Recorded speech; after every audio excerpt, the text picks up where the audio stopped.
Listening to A2D Radio, real sports talk radio for the fans, by the fans, no agenda. These guys are the best in the business. Hashtag it. No notes.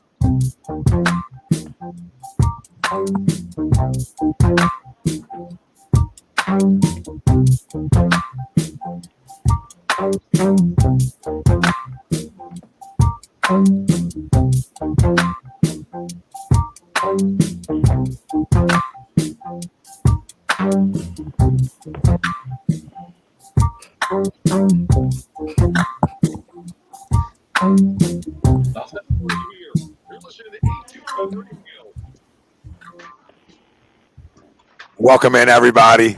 Little PHIX AM and the PM crossover here, like we do every Wednesday night. And every Wednesday night, we are brought to you by our doc. Make him yours. That's Dr. Paul Vidal, Specialized Physical Therapy, LLC. Find him in Burlington, Cherry Hill, Princeton locations. Find him on the web, specializedphysicaltherapy.com. Jam-packed show for you tonight. Tom Arnone, Ryan Brodo, Ralph Delvecchio, TFFC in the house, Pete Evans. We're going to find out what that hashtag means. We don't know, people. Steppy, Tori, what's up, family? We got a lot to talk about tonight, like we do every Wednesday. And let's get into some of the topics. NFL Week 6 predictions. We didn't do it last week because we thought, we didn't do it the week before and we won, so we'll go away from it. Well, guess what? We're back to it. We'll give you our picks against the spread later on the show. Eagles signing Le'Veon Bell. Will I take any bit of talent right now? Absolutely. Do I think they do it? No, but we'll talk about it. We'll get into it in a little bit. Schwartz, Ertz, Howie talk. There's a lot going on inside the NovaCare and on the football field. There's a lot to talk about. There really is. And it's not good stuff. It's not like we're going to come on here and we got a lot of good stuff to talk about. The things that are going on are concerning. When there's smoke, there's fire on a lot of these situations. So we'll get into it. Eagles versus Ravens preview. We'll give you our score predictions, offensive, defensive player of the game. We want yours. Chance to win $100 free merch, A2D, courtesy of PhillyDrinkers.com. That's how we take care of you here. I mean, think about it. We just put things in your lap, right? $100 free merch, right? You get the score right and offensive, defensive player of the game. Screenshot it, send it over to A2D. Let's go. Our poll question before we get into that. This should be interesting. And that's brought to you by Ambuck Services, AMBUCK Services.com. 20% off. Tell them A2D sent you. That's Michael Ambrose, Ambuck Services. Listen, get a hold of him. Best gutter guy in the business. About to come over here soon. Fix mine. Tired of the leak. Like the Eagles are leaking. I'm tired of the leaking with the gutters. Gutters are the worst things ever, by the way. I hate gutters. So, I don't even know. Do you get new gutters that they hold tight? I got to talk to them about it. but I guarantee if there's gutters that hold tight, it's AmbuckServices.com. That's my guarantee. The Philadelphia Eagles should fire Jim Schwartz. Agree or disagree? That's our poll. You can vote for it on Facebook, Twitter, YouTube, Twitch. That's where we're live, and everywhere you get your podcasts, we're there as well. Like, subscribe, follow. You know the deal. Please, the voice of the people, the voice of the fan. And the voice of the fan is going to dive into this poll question and tell you that before the show, me and Ryan, we spoke about it, and I said I'm torn. I'm torn on it a little bit. And the poll is the Philadelphia Eagles should fire Jim Schwartz. Agree or disagree? What I will say is if they're going to fire him, it'd be at the end of the year. Because you have to see how it plays out, right? He's earned the right to see how it's played out. Okay? I mean, his team has gone to the playoffs 3 straight years. His defense has been good for 3 straight years. So as much as we want to be negative about it, we also have to understand it's not going to happen right now because there's no upgrade in-house right this second that's going to change scheme, etc. Right? It's not going to happen overnight. So you got to ride with it. When your best defensive player, right, and Brandon Graham gives a vote of confidence on Jim Schwartz, that tells me a lot about how the players feel about him too. When you have an opportunity to take a jab and you didn't. Now, do I think he's Uncle Stubborn? Absolutely. Do I feel like he doesn't adjust at times and he thinks his defense, no matter what, is always going to work? Absolutely. Do I have issues with him with the bend and not break BS? Absolutely. Okay? So all them negative things I have problems with. Is the reason Sidney Jones wasn't on the field because of Jim Schwartz? No, he wasn't healthy enough. So that's more on Howie Roseman for letting him go and not giving him another year. Right? So that's on Howie. In my opinion, it's not that Jim couldn't coach him up. He was never on the field. Right, guys? So it's not like that's on Jim. It's Jim's choices who plays the linebacker or what this core is. Is that his choice? He has final say probably over the defensive roster, but not over full player personnel. That's Howie Roseman. So, I mean, how much do you put on him, a guy who has been successful? So the poll, right now, I disagree with it, but he's stubborn. And I disagree right this second. That can change. If this defense continues to allow 29 points a game, when all the money's over there, all the money's right on the defense side of the football. So if this defense continues to get gashed, right, like they have, in big moments, in big spots, then guess whose job is on the line? Then it's absolutely his. But right now, I disagree that the Philadelphia Eagles should fire Jim Schwartz. I disagree to it. And I'm not Mr. Jim, my Uncle Jimmy, right? But I do respect the success he has had here, right? And I do believe he's a damn good defensive coordinator in this league.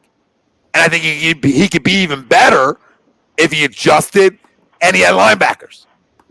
Like the fact that we got hit on all misdirection and all that stuff last week, right, was because we don't have the linebackers to be able to stop that stuff. So they exposed it. Is that on him? The adjusting is. Then I almost got to play without linebackers. I got to put a safety in the box. You know what I mean? I got to put speed in the box then. I got to be creative then if I don't have the talent. And also knowing that if my job's on the line, guess who I'm not happy with? The guy upstairs then. And that's going to tie in to later on when we talk about Schwartz, Howie, Ertz, etc. Right?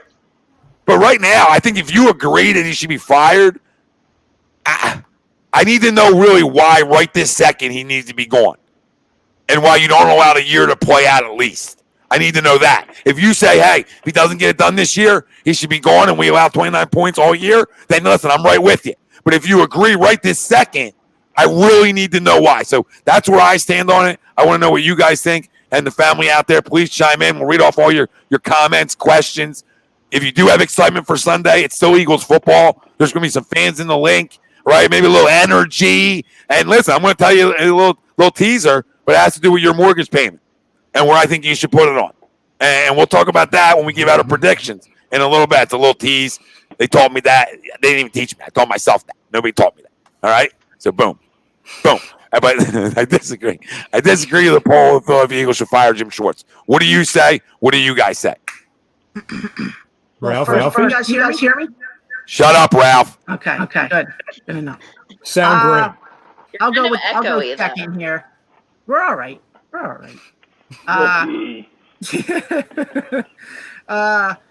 First, I disagree to the poll too. I don't think he should be fired. I agree with Tommy on the point where he should finish out this entire year, but the way this defense is going, and Tommy, you hit the nail on the head saying that all that money is on that side, right? You got Fletcher Cox, $100 million. Brandon Graham got paid.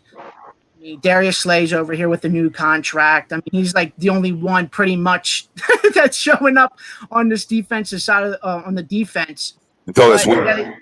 What happened? Yeah, until this week, right? He got everybody's allowed one bad week. You know what I mean? So yes, they are. It is what it is. Yeah, sure. We'll give him a pass when we really need our defense. Right. But yeah, go ahead. Right now, I would say no. But if this continues over for the next 2 to 3 weeks, and the defense is allowing 29 points over the next 3 weeks against the teams that we're playing, it's going to be tough not to say disagree if that poll ever comes back for us. Oh, come back. Yeah. It's coming back, Ralphie. And come back to Sunday. We had it as one of our 7 polls on Sunday. Yeah, well, before you move on from it, I want to ask you: do you feel like this defense can turn it around? I mean, they have in years past. Did they turn it around again? And the weird thing too is that it seems like over the course of Schwartz's career here is that the defense does start off slow, and then once it gets down into crunch time and later on in the season is when they really start, playing up into that big time defense that we're used to seeing. So I mean, the fact that I would just give him one more. This is to finish out the year, but the next 2 to 3 weeks is going to tell me if this dude is going to stay or go. Because if this defense keeps on allowing 30 plus points a game, and he's not making any adjustments on the defensive side of the ball, Like the last play of the game last week. I mean, Nathan Jerry, Jesus Christ. We're having Jerry on a guy that's caught 3 touchdowns already. Really 4. Really 4. Really 4. Yeah, essentially. You're right. Right. So I mean, there's a big point right there. So, but I agree with you, Tommy. I think he finishes out the year. Let him do his thing. But for me, I'm watching these next 2 to 3 weeks because that's going to tell everything. Can I say something real quick? Yeah, go right ahead. Wilson, that's phenomenal. But Josh Cannon. Wilson's comment say. Go ahead. What's up, Josh? He said, Tom, how do you even gauge any kind of decision this season? COVID, no practices, so many injuries. How can you even judge this season at all? This is the time where you get through the year and you see how everything pans out next year. Josh, I don't disagree with that to a point. You know what I mean? Like I do hear that, but everybody's going through the same thing. So that evens the playing field, in my opinion, that everybody's even in terms of that.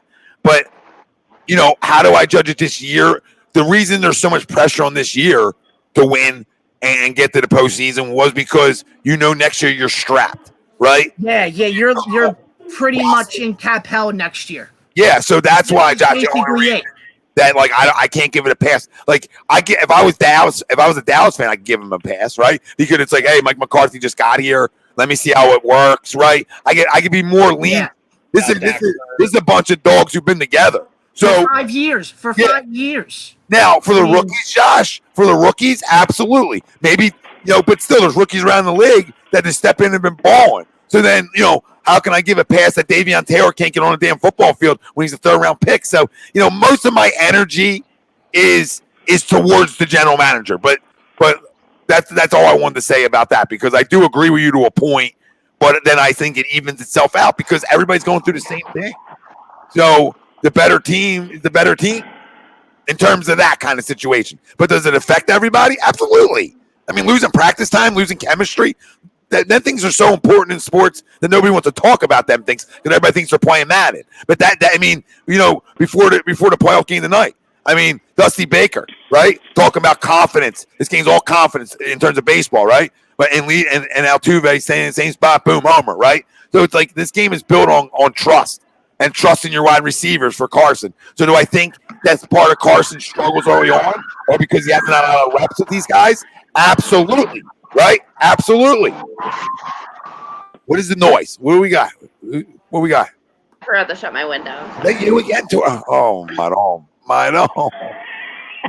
The guy's in the middle in his zone. I'm in his zone. It's like a golfer. You can't talk when he's swinging. Here we go. Let him have it, Tommy. Let him have it, Tommy. Michael Ambrose, though, that might be go down as the comment, not the comment of the night. He never spits fire. Well, listen, I'll tell you one thing, Michael Ambrose. What are you pointing to me for? I bet this guy, whatever. Handbuckservices.com. Handbuckservices.com. Michael Ambrose. 20% off. Best off. comment of the night. Sorry, I didn't realize it was him. Best comment of the night, except for way to pay attention to the read at the beginning of all shows. You know what I mean? Before every poll question. Greg. Way to pay attention. Get my shares in. I'm sorry. All right, to that poll question, the Philadelphia Eagles should fire Jim Schwartz. Agree or disagree? I disagree. Even that, yeah, that's like somebody's on the clock. I put her in timeout. She's muted. It's like Halloween. You know what I mean? It's like Halloween. Like somebody's on the clock. I'm getting. That's the worst noise. I can't even do it. So I disagree right now. But at the end of the year, I could agree. This defense has to turn it around. All the money's there. All the money's on one side of the football. I need you to carry us. And guess what?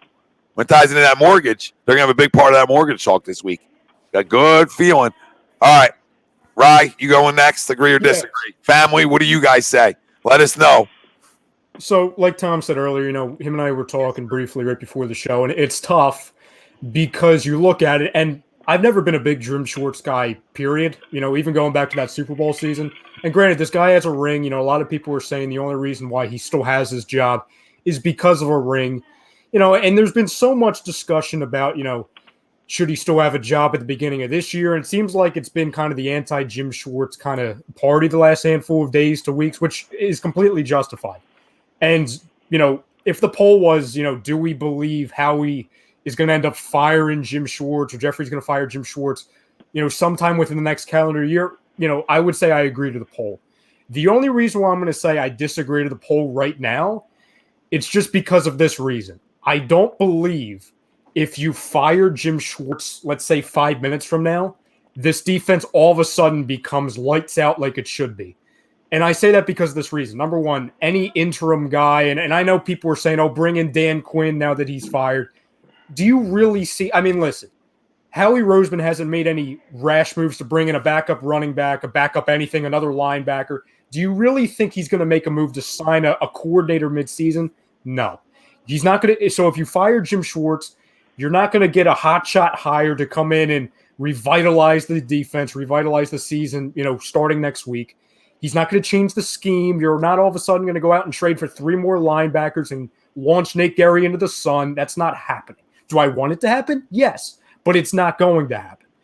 I do believe Jim Schwartz will be the first to go, not only because, like we talked about, I don't believe this is going to end up being a playoff team anyway. And granted, when you have a disappointing season, which seems like regardless of who's winning it? Why? Oh, well. Who's winning the division? You got the Cowboys winning it there? I think the Cowboys are going to win the division. Yeah. Wow. I think losing Dak is a gigantic loss. I don't care about Andy Dalton. I've seen Andy Dalton's act. He's okay, but he's like Romo-ish. He's not as good as Tony, and he'll turn the football over in big spots just like Tony. I'll say this: wouldn't it be the most 2020 thing ever if we lost the division to Andy Dalton? Like, would it be the most shocking thing in the world? Yeah, and I don't think Andy Dalton stinks by any means. I don't mean that at all. Like, I think he's solid. He was always solid throughout his career. He had some really good years, right? But he also liked to throw the football away a little bit too. So, we'll see. I mean, it's just like if Dak was healthy, I would say it's the Cowboys, no question about it right now. But now without him, I can't. Even though we stink, I can't say that they're any good either. You know what I mean? No, I think it's probably going to be first 1 to 8 games, to be honest. And I don't even know if it's going to get to that, to be honest. Yeah, it might not even get to that. It might be like 7.5. Somebody with 7.5 wins gets there. But no, I'm going to disagree with the poll right now just because I don't see it fixing anything to really save the season. I think he's going to be fired at the end of the year because, like I said, I think change is coming. And we've talked about it numerous times. We're going to talk about it a lot tonight with Howie Roseman, Doug Peterson, all that. He's not firing Howie, even though he should. Doug's not going anywhere, and I don't think Wentz is going anywhere, to where then that points to obviously, okay, the only other big change is Jim. So I think that's probably the path that they're heading on it in, at this current moment. Yeah, and I'll say one thing to that, and then you guys go down there. But I'll say one more thing about it. Like, if they turn it around defensively and they start playing to the level we think they can play at, right, top 15, top 10 in that area, then I don't think he loses his job then. You know what I mean? It's all dependent on this stretch. It truly is. Like, it's not. We talk about it with kids, man. I talk about how you start, how you finish. It's your response to stuff. Well, this football team. I know Tori doesn't like to hear it, but this football team, hey, when you talk about November football and December football, have been a resilient group and figured out ways to win football games. They just have. I don't care who they played. I don't care. I don't care about the strength of schedule. I don't care about any of that. We know how the NFL works, and they won games they needed to win. And at the end of the day, they've done that for 3 years now. Can they do it for a 4th? I don't know. But Sunday's going to be another indication. This Sunday was proof that they can do it, in my opinion. This showed me something, right? That you hung in with a team that has way more talent on the football field than you at that moment, right? And you hung with them. So that's a positive thing for me, even though we lost that game. And you rallied, right? And you rallied back. That's huge. That's huge to think about moving forward on what kind of football team this can be. Not good. Not good. I'm not saying they're good. I'm just saying resilient enough to find themselves in the dance again. And if you get in, good, bad, or indifferent, time's yours. You never know. So, Pete, agree or disagree? Fam, I see you guys all commenting. We're going to start reading them off again after we all get through the poll question. I disagree vehemently. Vehemently, I disagree. Like that word. And it's simply because I'm going to write that down. Bold. Jim is dealing with what he was given. It was one guy who said, COVID players, listen, in the offseason, the draft went off without a hitch, right? The hitch for who? I'm saying it went out. I'm saying, but that's what I'm saying. The draft went off. Everybody had time to prepare for the draft. Everybody had time to prepare for free agents. So Jim Schwartz was given giving absolutely ball shavings from Munda cheese to play at linebackers because Probably better than this linebacker. What a description. I can't get any worse than that because if you look at how every team attacks us, it's always the crossers. They're putting our linebackers in compromising positions every time.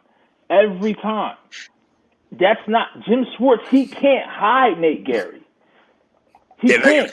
Listen, you try to talk about it in youth sports at times, right? Or any level of ball you coach or anything. You might try to all right, man, I'll put somebody here. Ball finds. Ball finds you. Yeah. Right? Your point, go ahead. Sorry. And we talked about it off camera before we came on. Even if they would have rolled Rodney McLeod or Kayvon Wallace to that side, the scheme that they had, the play they had called, had them fucked anyway. If you look at what this defense gave up, don't get me wrong, it didn't play the best that it could have. It was one player who killed them. One dude, 110 yards, 4 touchdowns. And every time, even on the bubble screen, it really put, was it 5 touchdowns? What I'm saying, 4, Chase Claypool. You take Claypool away, we win the game. Because Deontay Johnson, James Washington, and them boys didn't do shit. Eric Ebron was trying to give us 2 fumbles. He gave us one. He was trying to give us another one. James Conner didn't do shit. Benny Snell couldn't run the ball. So they really couldn't do anything outside of Chase Claypool. But Chase Claypool did his damage from the inside. We had the one slant route. I think it was the second touchdown, the 32-yard touchdown on Jalen Mills. He broke him out of shoes. And that's just because, once again, we had depth issues at quarterback. Why is that? It's not as bad because it's not as bad as linebacker. And it sucks when you see L.J. Fort, who we're about to play this weekend. You see Sidney Jones. You get his first interception. You see Rasul balling. And I don't even want to talk about Nelson Aguilar right now because that's listen. Don't even talk about Nelson. Don't talk about Rasul. Just stick with Sidney because your best even of confidence and said that this kid's got some resiliency in him, and then you let him go, and then now he's on the football field all the time playing well, and he played well at the end of last year when he was on the football field. But we got it all figured out that Avonte Maddox can play the outside. Avonte Maddox stinks. Avonte Maddox stinks. I don't care that he lives with Dallas Goedert. He stinks. Sorry. And then on top of that, I'm watching the fam and they're commenting like, who do we replace it? Who do we replace it? Who do we replace it with? Heard of Dan Quinn. Listen, Dan Quinn. Any cover 2 scheme, if you go Dan Quinn, guess what? It fucking won't work on this team because we don't have linebackers. You look at every person who runs a Seattle scheme, they have competent linebackers, if not at either average or above average. Bobby Wagner, Deontay Campbell. I know that's kind of there's another team, in the middle linebacker of the Chargers. I think it's Kenneth Murray. Kenneth Murray. This team, right, and I know this is going to get Ralph going, this team had the chance to draft somebody from the fucking Royal Court with the first-round pick this year. And you're playing that motherfucker this weekend. And he's the middle linebacker for the Baltimore Ravens. And guess what now? L.J. Fort was holding down the fort, pun intended, last year at middle linebacker. He's now coming off the fucking bench because you got Patrick Queen. And then Baltimore doubled down, and they went and drafted Malik Harrison on top of that. Yeah, on top of that. And Pete, the reason L.J. Fort isn't here is because they didn't want to give him money. They wanted the compensatory pick. The guy wanted a pick. That's all you need to know about this nerd. And I say with all due respect to nerds. Not every nerd is a nerd like him. He's a different type of nerd. I respect all nerds, right? We have some nerds here at A2D, right? And that's fine. I know you nerdies. I know where you guys are. Nerd talk. It happens plenty of nights here. Okay, but at the end of the day, this is a geek. This is a guy who doesn't even know what a football really is, right? He can't spin it even a little bit. Like, I want my GM to at least be able to grip it and spin it for a little bit. He didn't have to play. He just had to be able to grip and spin. If I look at you and say you can't throw, like Matt Quintak, I look at Matt Quintak, no way he can throw a baseball. No way he can throw a baseball. So I can't have you run my organization. You got to be able to throw it. You don't got to have this resume of flipping it, right? You just got to be able to throw it. So like in my interview processes, I would be like, hey, can you just pick that up and give that a little toss? It's for people. Just see how it comes out the hand. You know what I mean? Like, that'd be in my interview process. So like, this guy, I don't even know where I was going with it, but I can't take this guy anymore. Right? So bro, that's the only person that has to go for a gadget. He pays on Patrick Queen for a gadget. Yeah, that's the only person. He's the only. Howie at the end of the year has to go. I don't know what he has on Jeffrey Lurie, what type of dirt he has, but he has to go. First wife has to go. Both. Don't forget what the first one did. Don't forget. Don't forget what the first one did. Marcus, we love giving bums. Yeah, bro. We love giving bums extra the worst thing I can kill Schwartz for is the fact of how he plays that picket fence defense and how he goes zone. Like the shit he did to allow C.J. Beathard give us almost a heart attack on Sunday Night Football when we had that game well in hand. But at the same time, it's like, what do you do? Like, what? Like, he has to play with the cards he's dealt. I mean, the defensive line, I think Howie he stakes so much in the defensive line that it's like that. All right, Howie, well, there's a back end that you somewhat took care of when you traded for Slay, but it's like having two fucking beautiful pieces of fucking fresh baked bread to make a sandwich, and you got spoiled meat in the middle. That's the fucking linebacker. You feel what I'm saying? Yeah, bro. You can't make a sandwich with. Listen, how do you win in all sports? In the middle, up the middle, right? We talk about it all the time. I mean, baseball up the middle, right? Football up the middle. Okay. You need good D tackles, you need good linebackers, you need good safeties. Right? Make sense? So when you just don't address one of them and you say, "Oh, all right, we're so good, it doesn't matter in other spots, it's not going to matter," people find it and expose it. And that's what good coaches do, and that's what the Pittsburgh Steelers did on Sunday. Greg, to the Paul family, we're going to get to you, I promise. We got a lot on the show, and a lot of people got a lot to say, including myself. So, Greg, go ahead. No, I also disagree. I think end of the year it's an agree, but right now in season, it's always tough to, it's tough to fire somebody in season when you're not sure of what direction you're going to go in, right? It's not like Dan Quinn's already on the staff, just as a name out there, right? It's not like Leslie Frazier is on the staff, Todd Bowles is on the staff, to where you could go in that direction as a replacement. We don't know who else is on the defensive staff because, let's face it, they're not very good either. Right? So it's not like we have anybody to necessarily replace them. And I completely agree. I never thought this defense was that great to begin with. So, outside the defensive line where all our money was, which outside of that and Darius Slay, there was major holes in this defense. Rodney McLeod's not a hole, so I have respect. There's only one guy. You just said, what do you mean one guy? You just said Darius Slay, Rodney McLeod. Everything else we talked about all offseason was suspect. And it's now coming true. It wasn't, Greg. It wasn't suspect when Sidney Jones was on this roster to me. It wasn't suspect. I just want to confirm that. To me, though, Tori, you don't have to like it. To me, suspect to us as fans because we didn't know what he was. I knew what he was doing. We all wanted roll the tape, Rye. Roll the tape, Rye. Roll the damn tape, Rye. But I'm just saying, like, we all wanted to believe that no, I believed. It wasn't a 1-2. I told you. Right, and then you're different. No, I'm not. I'm wrong 90% of the time. But when I'm semi-right about something, I'm going to tell you. Like I'm doing right now. Yeah, absolutely. But everybody else thought it was a hole. Right? Or the company. And until he proved it, it was a hole, right? Now he's proven that he can play. So maybe it wasn't such a hole. And now, again, to your point, though, earlier, it all rolls up to the top, though. Right? Kind of Pete's narrative with the sandwich, right? You can't make sandwich when you got nothing to stuff it with in the middle. No, we can't. And that's just that's just the reality of it. The defensive line has played really good, which has helped, mask a lot of the, linebacker issues. But then you watch the team with a good offense, a veteran offense, and a veteran coaching staff just take advantage of your weakness. And I kind of think that might happen again with the Ravens, just because of their offensive and their scheme and their coaches. Yeah, I have the opposite when it comes to the Ravens and the Steelers. Like Mike Tom was my favorite coach in the National Football League. So, I don't think anybody does a better job outside of Bill Belichick year in, year out. All right. So that's all. And then Doug's my third. Bill's number one, obviously, because he's the GOAT. And then you go Tom and Doug. And because Doug's always going to be my guy, too. But I hear you. It's a good coaching staff in Baltimore. And it's a lot of misdirection that could screw us up. But again, I got to believe that the defensive line, blows things up and forces him to throw the ball. It's a game we can win. It's a game we can win if we force him to throw the football. Beat us in the air. Do not allow him to beat us on the ground. Tori, this could tie into the poll question too. I mean, because if you get beat on the ground, we might be closer to this conversation even more. The Philadelphia Eagles should fire Jim Schwartz.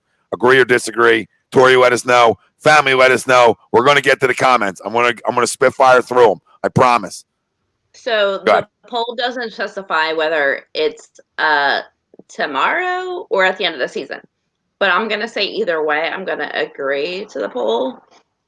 Just because I'm looking at it as like a kind of like a Brett Brown situation where it's like the team needs a change. You're not going to fire Doug right now. We don't have an offensive coordinator, which I thought was a mistake from the jump. We don't have that. For some reason, they don't want to get rid of Howie. So it's like, we need some type of change. So why not Jim Schwartz? Plus, he's given up how many points? I can't. I'm just real. I can't help my darkness. No. Putting Nate Gary on Claypool, like, that's just like, after, I'm going to say, like, not even in the beginning of the game. It's like, okay, one thing. All right, we got to adjust. No, after 3 touchdowns, they want to put him on the best offensive weapon of the game. That's criminal to me. Like, even me seeing this does not put Nate Gary on this guy. Like, that's criminal. And I feel like he makes these decisions every game, which aren't as pronounced as it was the last game. So for me, it's like, we need a change. I don't think our fan base is in love with him. I feel like everyone's kind of like average, like iffy with him. So why not switch it up? I don't know who we're going to hire for the position, but I'm at the point where it's like, what do we have to lose at this point to switch it up? Oh, during season a lot, but I hear you. So that's what I'm saying. I don't know if the poll means tomorrow or the end of the season. So the poll means like now, like that's why I disagree with it, because it means now. Okay, well, still, I feel like I'm at the point where I'm kind of like, I've watched the season play out, and I'm at the point where it's like, we're nowhere near what we wanted. If we get a win, we're like, what do we have? 1 win. We're like super excited. Like, that's pathetic to me. Like, how much did we expect? How many wins do we expect to have right now? 4? Like overall for the year, I expected 11, 10. Yeah, same. And now we're gonna be happy with 7. Something's got to change. Something's got to change. And at the top of that change list, for me, is Jim Schwartz. And I feel like a lot of people it is. Yeah, but Jim, see, this is the problem. Like, when you don't shop for your own groceries, you're given what you're given. So at the end of the day, when I look at Jim Schwartz has forgot how to be a good defense coordinator, I say no. I say then the guy who's picking the guys to go for him to go put on his defense aren't good enough in certain spots. So what about putting Gary on Claypool, though? What was that like? Listen, coaches have bad moves. A last-minute mistake. Like, no, he's been lighting up the whole game, though. Listen, mistakes. But it's all. But hold on, like, it wasn't one touchdown. He's been lighting up the whole game. You had so much time. Every play, Gary was involved. They schemed towards Gary every time. So it's almost like if you go LeBron, every time they were trying to get the switch, with Tyler Hero and Duncan Robinson to put him on LeBron, because that's a mismatch. That's a disadvantage every time. Every time when they had a big play, it was going outside of the end around that they did. They were going to Gary. It was almost like this is the most infamous thing you can remember. I would too. Tony Romo, Sunday Night Football, looks over, sees Dez, Bradley Fletcher over there, gives him the thumbs up. It's a go route. It was almost just like that. That's what Nate Gary is. Nate Gary, I think the stat is 23 times he's been thrown at. It's 23 receptions. It's been completed every time. Jesus. That's facts. That's true. You see what I'm saying? So it's like outside of that, but now it is on Jim. You blame Gary in a way, but you don't blame Gary because he's just doing his job. He's getting paid. Yeah, whatever. You want to put me on this?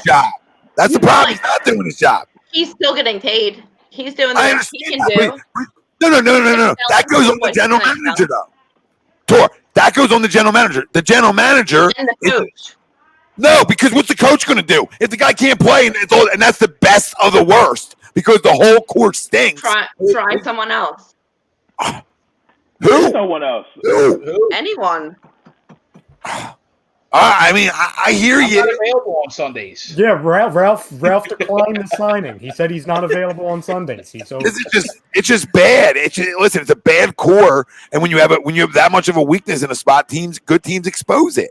Well, like you guys were saying about the Howie thing, deciding who plays, that's a whole other conversation. But I feel like that's where our problems stem from. All right, let's get into that in 1 sec here, and we'll read off some comments. I'm just scrolling up a little bit, right? What were you going to say? Well, I was just going to say real quick, I think we can all agree the biggest, I think, issue, regardless of if we, say agree to the poll or disagree to the poll, is that the lack of adjustments from Jim Schwartz, regardless of when it happens in the game. Obviously, to Pete's point, going back to, the one game we actually won against, 2 backup quarterbacks, when you talk about, there comes Howie going for the linebackers. You've got, obviously, Jim either being stubborn and just being like, oh, we've got this. We're just going to let C.J. Beathard go 14 for 14 down the field.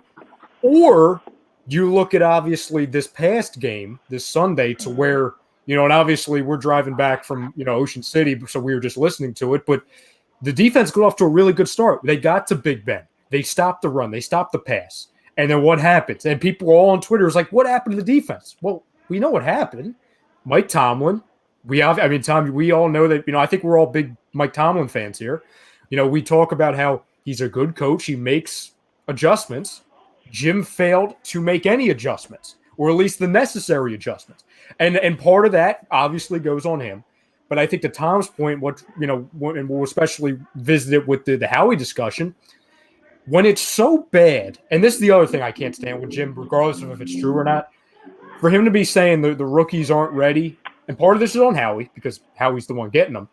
It's like, listen, if they're not ready, if Sean Bradley and Davion Taylor, a guy who was taken in the 5th round and a guy who was taken in the 3rd round. Yeah, Sean's played a little bit, though, but yeah. A little bit, yeah. But was Claypool ready? No. Can I say something? Because it just confirms what Rye's saying in a way. But it's not about how he's covering for the general manager. Because the general manager is telling him to play Nate Gary. I'm telling you guys this. Yep. He is telling them who to play. Okay? He's like a pawn right now. And it shouldn't be like that, though. I understand this. What organization has it ever been like that? I've never heard of that. It just started. Listen, when there's smoke, there's fire in that little report. When there's smoke, there's fire. So even everything that's happened this all season has been telling me that there is an issue with Doug Peterson and Howie Roseman right now. And I believe there's one with Jim Schwartz and Howie Roseman too. All right. And I believe if this doesn't go well, it's going to really blow up because I think they're going to have the same thing. We saw Chip Kelly have this tug of war with him, right? And now he got his power back again with a Super Bowl, and he took it to another level. I totally believe it. So we're going to get into that conversation in a second, but I want to get the whole lot of the comments before we get into that. I can wait, and then we're going to get into our predictions for you so we don't keep you here all night so you can get our predictions, all right? So Gregory Watts, we'll start here. I blame Howie with these trash picks and offseason pickups. The only one good in the secondary is Slay. Linebacker core trash, cornerback core trash too. Yep. And you let some of the good ones go. Bill Middlebrook, he said, switch it up. Agree. Get rid of Doug. I mean, he's just on the Doug hate. I mean, Bill, why? I mean, that's the one you're going after. I mean, Greg, grow up. Gator Country. Jim Johnson's corpse makes better adjustments than Jim. Got worse. That's phenomenal. He's not lying. As a coordinator, though, my God. Neil in the house. What's up, brother? What up, Neil? What up, Neil? And then Pop, we're going to talk about this. The news of Howie controlling who plays might have something to do with Gary still being on the field. Do we really think it's all Schwartz? Something is fishy and stinks bad. And that's what we're here to expose when we get into this conversation. Tom, can I add one thing to Howie's that too? got nudes. Yeah, well, breaking news. Maybe at this point. Go for it. Look at it, and these are the things, to your point, and like you said, in a minute we'll really dive deep into after the comments, but these are the things that we know, going all the way back to obviously before the friggin' draft, before the infamous draft picks that I'm not even going to mention because you know exactly what we're talking about. We knew 3 weeks before the draft there was rumblings coming out that Howie Roseman wanted to get his Taysom Hill. That is what we knew. Then obviously you hear Jalen Hurts is their Taysom Hill. Now we know, we've known, we've talked about it on shows privately. We've known for a while since the season started that Howie Roseman has a lot of input, which also plays to this Jeff McClain thing. That's what we're going to talk about. That he has input, and they're telling them to play Jalen Hurts. He's a big part in that. That's why Nate said all of it. He's a big part of all of it. He's taking control to another level, and it's a problem. So the nerdy sports guy, if Schwartz can't do better with better talent, then you know what to do. Yeah, I mean, if he had Patrick Queen and his defense was giving up 29 a game, then I'm having a different conversation. Flip says, give the offense some slack, missing Alshon. I give the offense slack. I've been giving them slack. They put up 29 on the Steelers, bro. Mm-hmm. Have you noticed throughout 40 minutes and 20 seconds, there's not been one mention of this offense? Or the quarterback. Yeah. Because he played really well. Thank Played God. really well Sunday. Put a little respect on the guy's name. When he has somebody he trusts to throw the football to, he's a little more decisive. I wouldn't say really well. What? Tor? I'd say well, not really well. I wouldn't add that really on there. We're semanticing well. Now this is what you become here. This is how doom and gloom that you're going to semantic well. That's what that's happened. I can't believe it. We got to cut this clip. This is amazing. This is the first time in A2D history that well was taken out of context. Right? There's a first.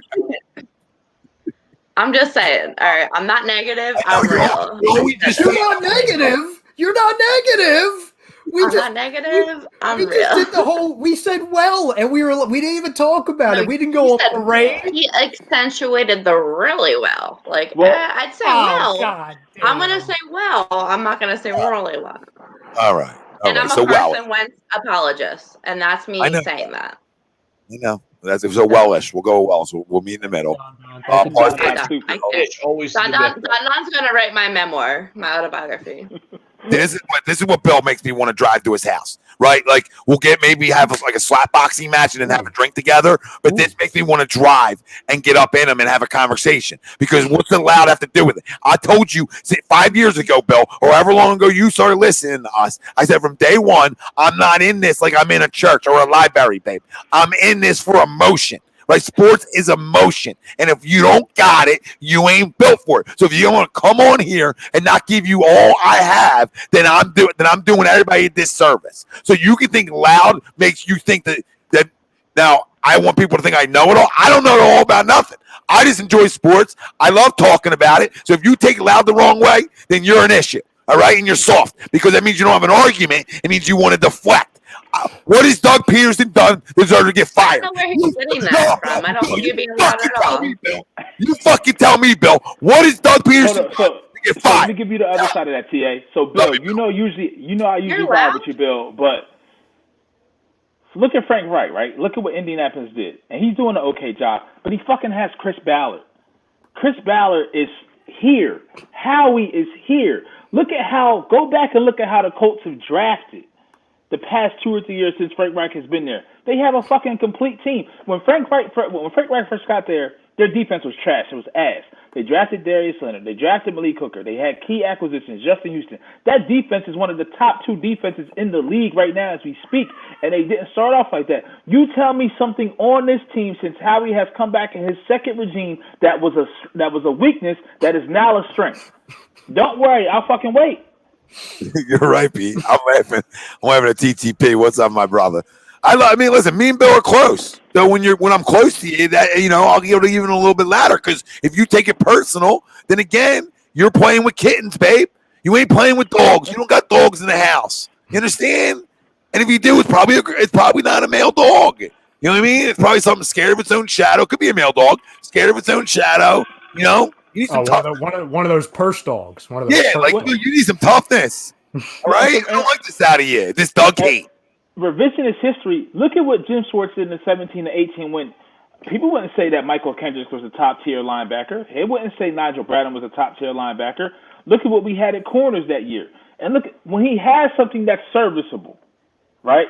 When he has something that's serviceable, when it's not maybe a 5-course homemade pasta meal, maybe some box pasta and some canned sauce. You know what I mean, with some canned meat sauce. Yeah, I mean, come on, I feel like you're talking down. Meal right there. Easy, acting like you're from Sicily, babe. Easy. You feel what I'm saying? Oh, my bad.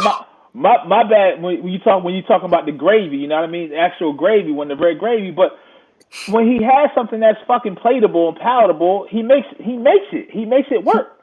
Jim, you're talking about, right? Schwartz. He hasn't had that shit in the last 2 seasons. When he does have it, for whatever reason, the players magically go bye-bye. He hits you with that. Marcus. Oh, Marcus.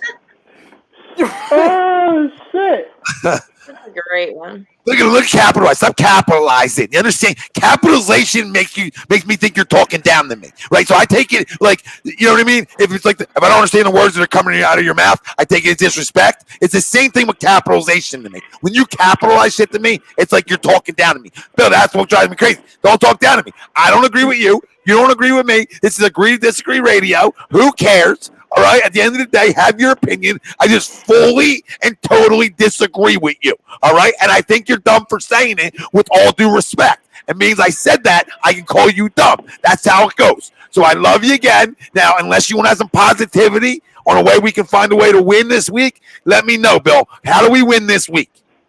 Nothing good ever comes after with all due respect. With all due respect, it's all bad. I've been yelling at Bill for years. This is fun. I love Bill. Tom, And he called you loud? Like, what? Where does that come from? I don't even understand. Yeah, my mom used to say something about that, but I don't remember. I can't. Like, I don't know. Like, very far off with that. And Tom, he already told us his answer to how we're gonna win on Sunday, and that's just firing Doug. That's the answer. That's his answer. Doug's gone. Deuce is the coach. Who freaking doesn't have his best running back on the field So at the end. Howie's the coach. Okay, yeah, Howie becomes he basically is anyway. Get his little visor. He got his visor ready. Wow. This is getting worse. This is not getting better. I have zero agenda. If you told me, Tom, you're never allowed to interview anybody in the NovaCare, I would say good. Right? That's what I would give you. Good. I don't care. It's 2020. I can get everybody what everybody said from somebody else. Yes, wedding ring. Okay. That would be this one. I can't really. I figured stay up like that. But regardless, so I don't care about any of that. So what am I blind to when it comes to Doug Peterson? When it comes to a guy who I think is a really good football coach, when it comes to a guy who's a great players coach, when it comes to a guy who I think always has his group resilient, that's what I want from a football coach. So you tell me what Doug. I'm going to tell you again. What has Doug Peterson done over the last 4 years to deserve to get fired since he was hired? What has he done, Bill? Just tell me, because you keep telling me you told me, but you haven't said shit. You just said he needs to be gone. You don't give a good enough reason. So until somebody comes to me about Doug Peterson. Oh, now he's coming at me I'm sorry. Puppet. I'm sorry, Bill. We got a puppet in the game. I'm sorry, Bill. Bill, I'm sorry that you and I aren't on the same wavelength, Bill, because when you are getting down in an argument, you just throw TVs out the front of your house. Me, I just have normal conversation. So if a normal conversation is puppet, well, I guess we're all guilty as charged, Bill. I love that. I love that, Tom. Tom, you've had enough of Tom. He called you a puppet, bro. We go down the rows. Well, listen, Nerdy Sports Guy, I don't see all his responses. You know what I mean? So I don't, there's a million comments coming in. I'm on Facebook. I'm jumping back to YouTube. I might not see his comment. So I don't know where he had this well thought out reason on why Doug should be fired. I mean, that's almost the reason you have to come on and tell me. Like, you can't even type that out. You have to come on and tell me face to face on why he should be fired. It's so ridiculous. That's an agenda, honey. That's an agenda. What do you want every year? You want to go to the postseason, hon. So listen, you wanted Andy Reid out because he wore out here, right? But guess what? All Andy did was go to the dance. All he did was go to the fucking dance. I want to go to the dance every year or be in it. So until then, where he doesn't go 2 years in a row, that's the deal. 2 years in a row, then we talk the conversation about firing him. Because then he would lose his players or the roster stinks. Okay? So they're the ways he gets fired. But right now, are you okay? Like, I want to know what, I think Deion used to come in and always tell us what he was drinking on Wednesdays, right? Mm-hmm. I need to know what you dabbling on Wednesdays. Or what aren't you dabbling in? What's your dabble ritual on a Wednesday? You know what I mean? I just want to know. DM me. You don't got to put your personal out, right? You know what I mean? DM me. I want to know what you're sipping on because it's a flat out issue that you even think that's real life. Like you got a good feel for sports, Bill. I always felt that about you, right? But this is outlandish. Throwing the ball field goal range and running it costing us 2 dubs. Bengals maybe yes. I mean Steelers. They said Elliott was banging it from like 61, so he has a 57-yard field goal. That's he can't fucking guide the kick. Cano was buried from 55 the other day. When you're getting paid $21.8 million. I do want to agree on the play call. Yeah, I mean, the and play also calling does suck. Well, And that's sucks, why I don't blame it on Doug though. I blame it on us needing an offensive coordinator. I don't blame it on let's fire Doug. I blame it on the personnel. Coordinator. No, we need better personnel. Y'all are missing the biggest point. Players playing. Yes, thank you. Your offense looks good when you got players. Everybody's offense looks good if you got playmakers. Okay? There's nothing on the offense that's playmaker worthy. So we got to stop putting it on Doug. Oh, you can't call plays. Bill, you lost me when you said fucking intervenes. I'm saying the F-bomb way too many times tonight, and I don't care because this is what you do to me, right? Well, what do I care about? So now we're back to caring what guys say in interviews. That's what we're back to doing. We sat here for years, Landy, and worried about what he said instead of the production, right? Worry about the production. I don't care what guys said because anything he said, Howie Roseman's overrode it anyway. Okay? So lock in. You want to know the reason for this team's 1-3-1, Bill? It's because the guy up top doesn't know how to evaluate talent. Yep. So lock in. Everybody wants to cut off the middle part. No, you go to the fucking head of the snake, man. The head of the snake is Howie.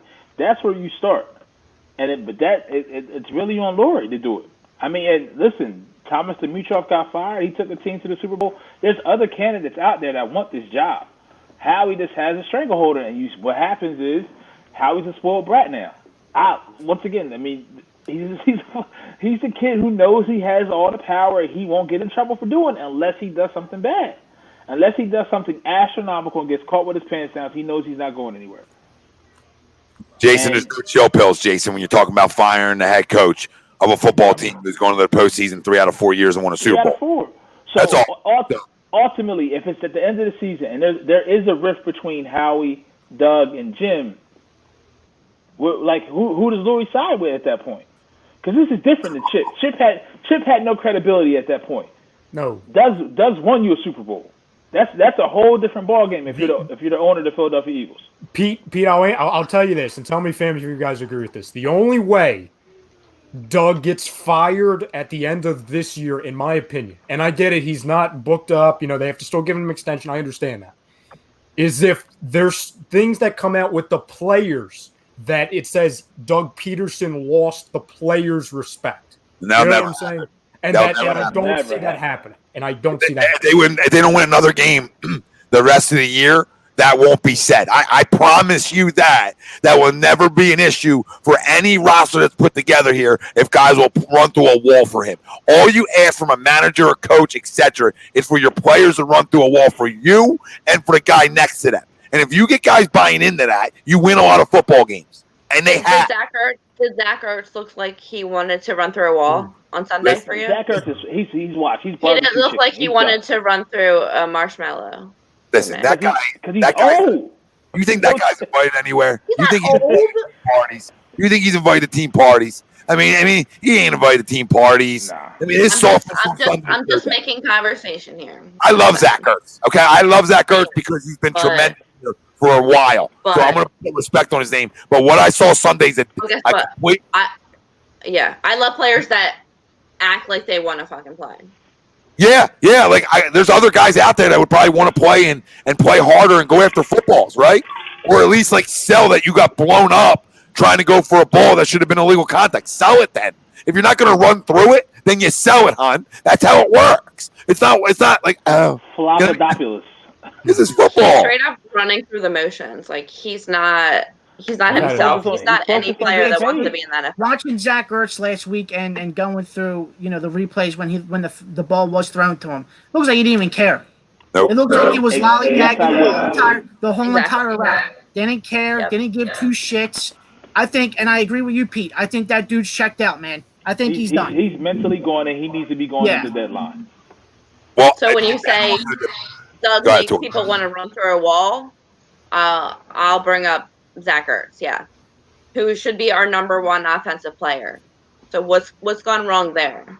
Especially when you need him now. Well, when you're not giving any effort on your routes and you're lollygagging and you're not. He's Wentz's safety blanket. That's what I call him. Like when Wentz has no one else to throw to and no other place to go to, he goes to Wentz and makes plays every time, all the time. And this year it's not there. And I'll add this one thing. No, I agree with that. I agree. Because you guys are spot on. Especially because, and you hear reports, oh no, he's locked in. Bull. I don't get either you suck and you've turned into Al Horford 2.0 to where you just forgot how to play football, or you're in your feelings right now. You're in your feelings. Yeah. Number one, there's zero excuse for you to not be the Zach Ertz that you should be, especially when you look at the skill players that have been available all season, except for the quarterback. It's really only two. It's Miles to a degree, and it's obviously Zach Ertz. That's it. So where you should be stepping up. And I get sick and tired of this, and he's not the only one. He's not the only player that's ever done it, and there's going to be plenty more players that do. Yep. So I'm not just putting him in a bubble. I think that's directed towards Bill, though, that comment. That's not directed towards us. Oh, I didn't see it. No, most of it's directed towards Bill because nobody in here believes that that's going to happen. I mean, the only guy here that could actually believe that Doug would go would be Greg. So I want to ask you guys a question before I run to the bathroom, and I want to get into the Schwartz, Ertz, and Howie talk right now. And the first thing I want to lead, it's like 3 questions. We already did the Schwartz, so that's over with, okay? So when we talk about Ertz and we talk about Howie, all right? How much longer is Howie Roseman here for? And I want you guys to give me years, right? Oh, man. And then I want to know how long Zach Ertz is here for too. All right, and then I'll be back probably. What do we think? When do you want him going by, and when do you think he's going by? On both. But start with Howie, and then I'll be back by the time you guys are done, Howie. I'll jump in real quick. I'll go first. Go on, Puppet. Yeah. That's going to Tori, don't you start with me, Tori. Don't you start with me, Tori. I'll call Xfinity, and your internet will get canceled in 2 seconds. Yo, my Wi-Fi's on fire. Yeah. With Howie, I think he's here for 2 more years, unfortunately. What do I want? I want him gone tomorrow, but that's not happening. I see him surviving this next year because, again, Jeffrey Lurie, if you haven't even heard any rumors or any rumblings, you've seen no signs of him not only firing him, but just taking roles away. Like, I'm at the point now, and I think we would all agree with this to a point where if it gets to the point where he just takes the drafting responsibilities from Howie, I feel like that's a huge step. You know what I'm saying? Like, if you want to keep him in the organization for cap and free agency and all that, like, whatever, do you. But at least go to the point now where you're at least discussing the fact of replacing somebody and bringing in a draft guy or somebody who actually has a pulse during those 3 days. And then as far as Ertz, I want him gone now. I've had enough. I've had absolutely enough. I was kind of leaning towards – I wasn't full-fledged like on Pete's side this entire time because, Pete, you've really led the pack with this on – and right now you look absolutely correct. And the whole offseason, too. Yeah, and the whole offseason, it was... Whoa. Hold on. There was plenty of times. I thought you had to go to the bathroom. I did. Right on my parade. I did. I came back to do your parade with you because I felt like I was in the parade with you on the Philly Sports Guys. I feel like we numerous times on Friday nights had the conversation, and I was probably the only guy who would ever back you on that one because nobody else would. And you were on an island, and I'm giving you credit for being on the island. I'm just saying I jumped on the island with you because I don't leave a guy I believe in by himself, especially when I semi-agreed to where you were going with it. You know what I mean? It was hard not to. So sorry. I'm sure I'm mute. So I truly believe, number one, I wasn't, big on kind of like, oh, we have to extend him, have to extend him. I don't really buy into the safety blanket thing anymore. And I'm not saying anybody who says that is wrong because, listen, that's what it's shown every time he gets on the field with Carson. But I think people get too kind of, scared in a way to be like, oh, well, what would the offense look like without Zach Ertz? Who's the safety blanket? I don't know, a receiver that can actually catch. It seemed like on Sunday the safety blanket wasn't Zach Ertz. It was Travis Fulgham, of all people. If Travis Fulgham can be a safety blanket, I think I would be very, very shocked if we can't find somebody that could be a safety blanket, regardless of if it's tight end in the obviously role of Dallas Goedert, or a receiver that can actually stay healthy and catch the ball. When do I think he's going to be going? Who? What? I'm sorry. Who's that? The wide receiver that can stay healthy and catch the ball. Nobody in Philly. That's for damn sure. When do I think he's going?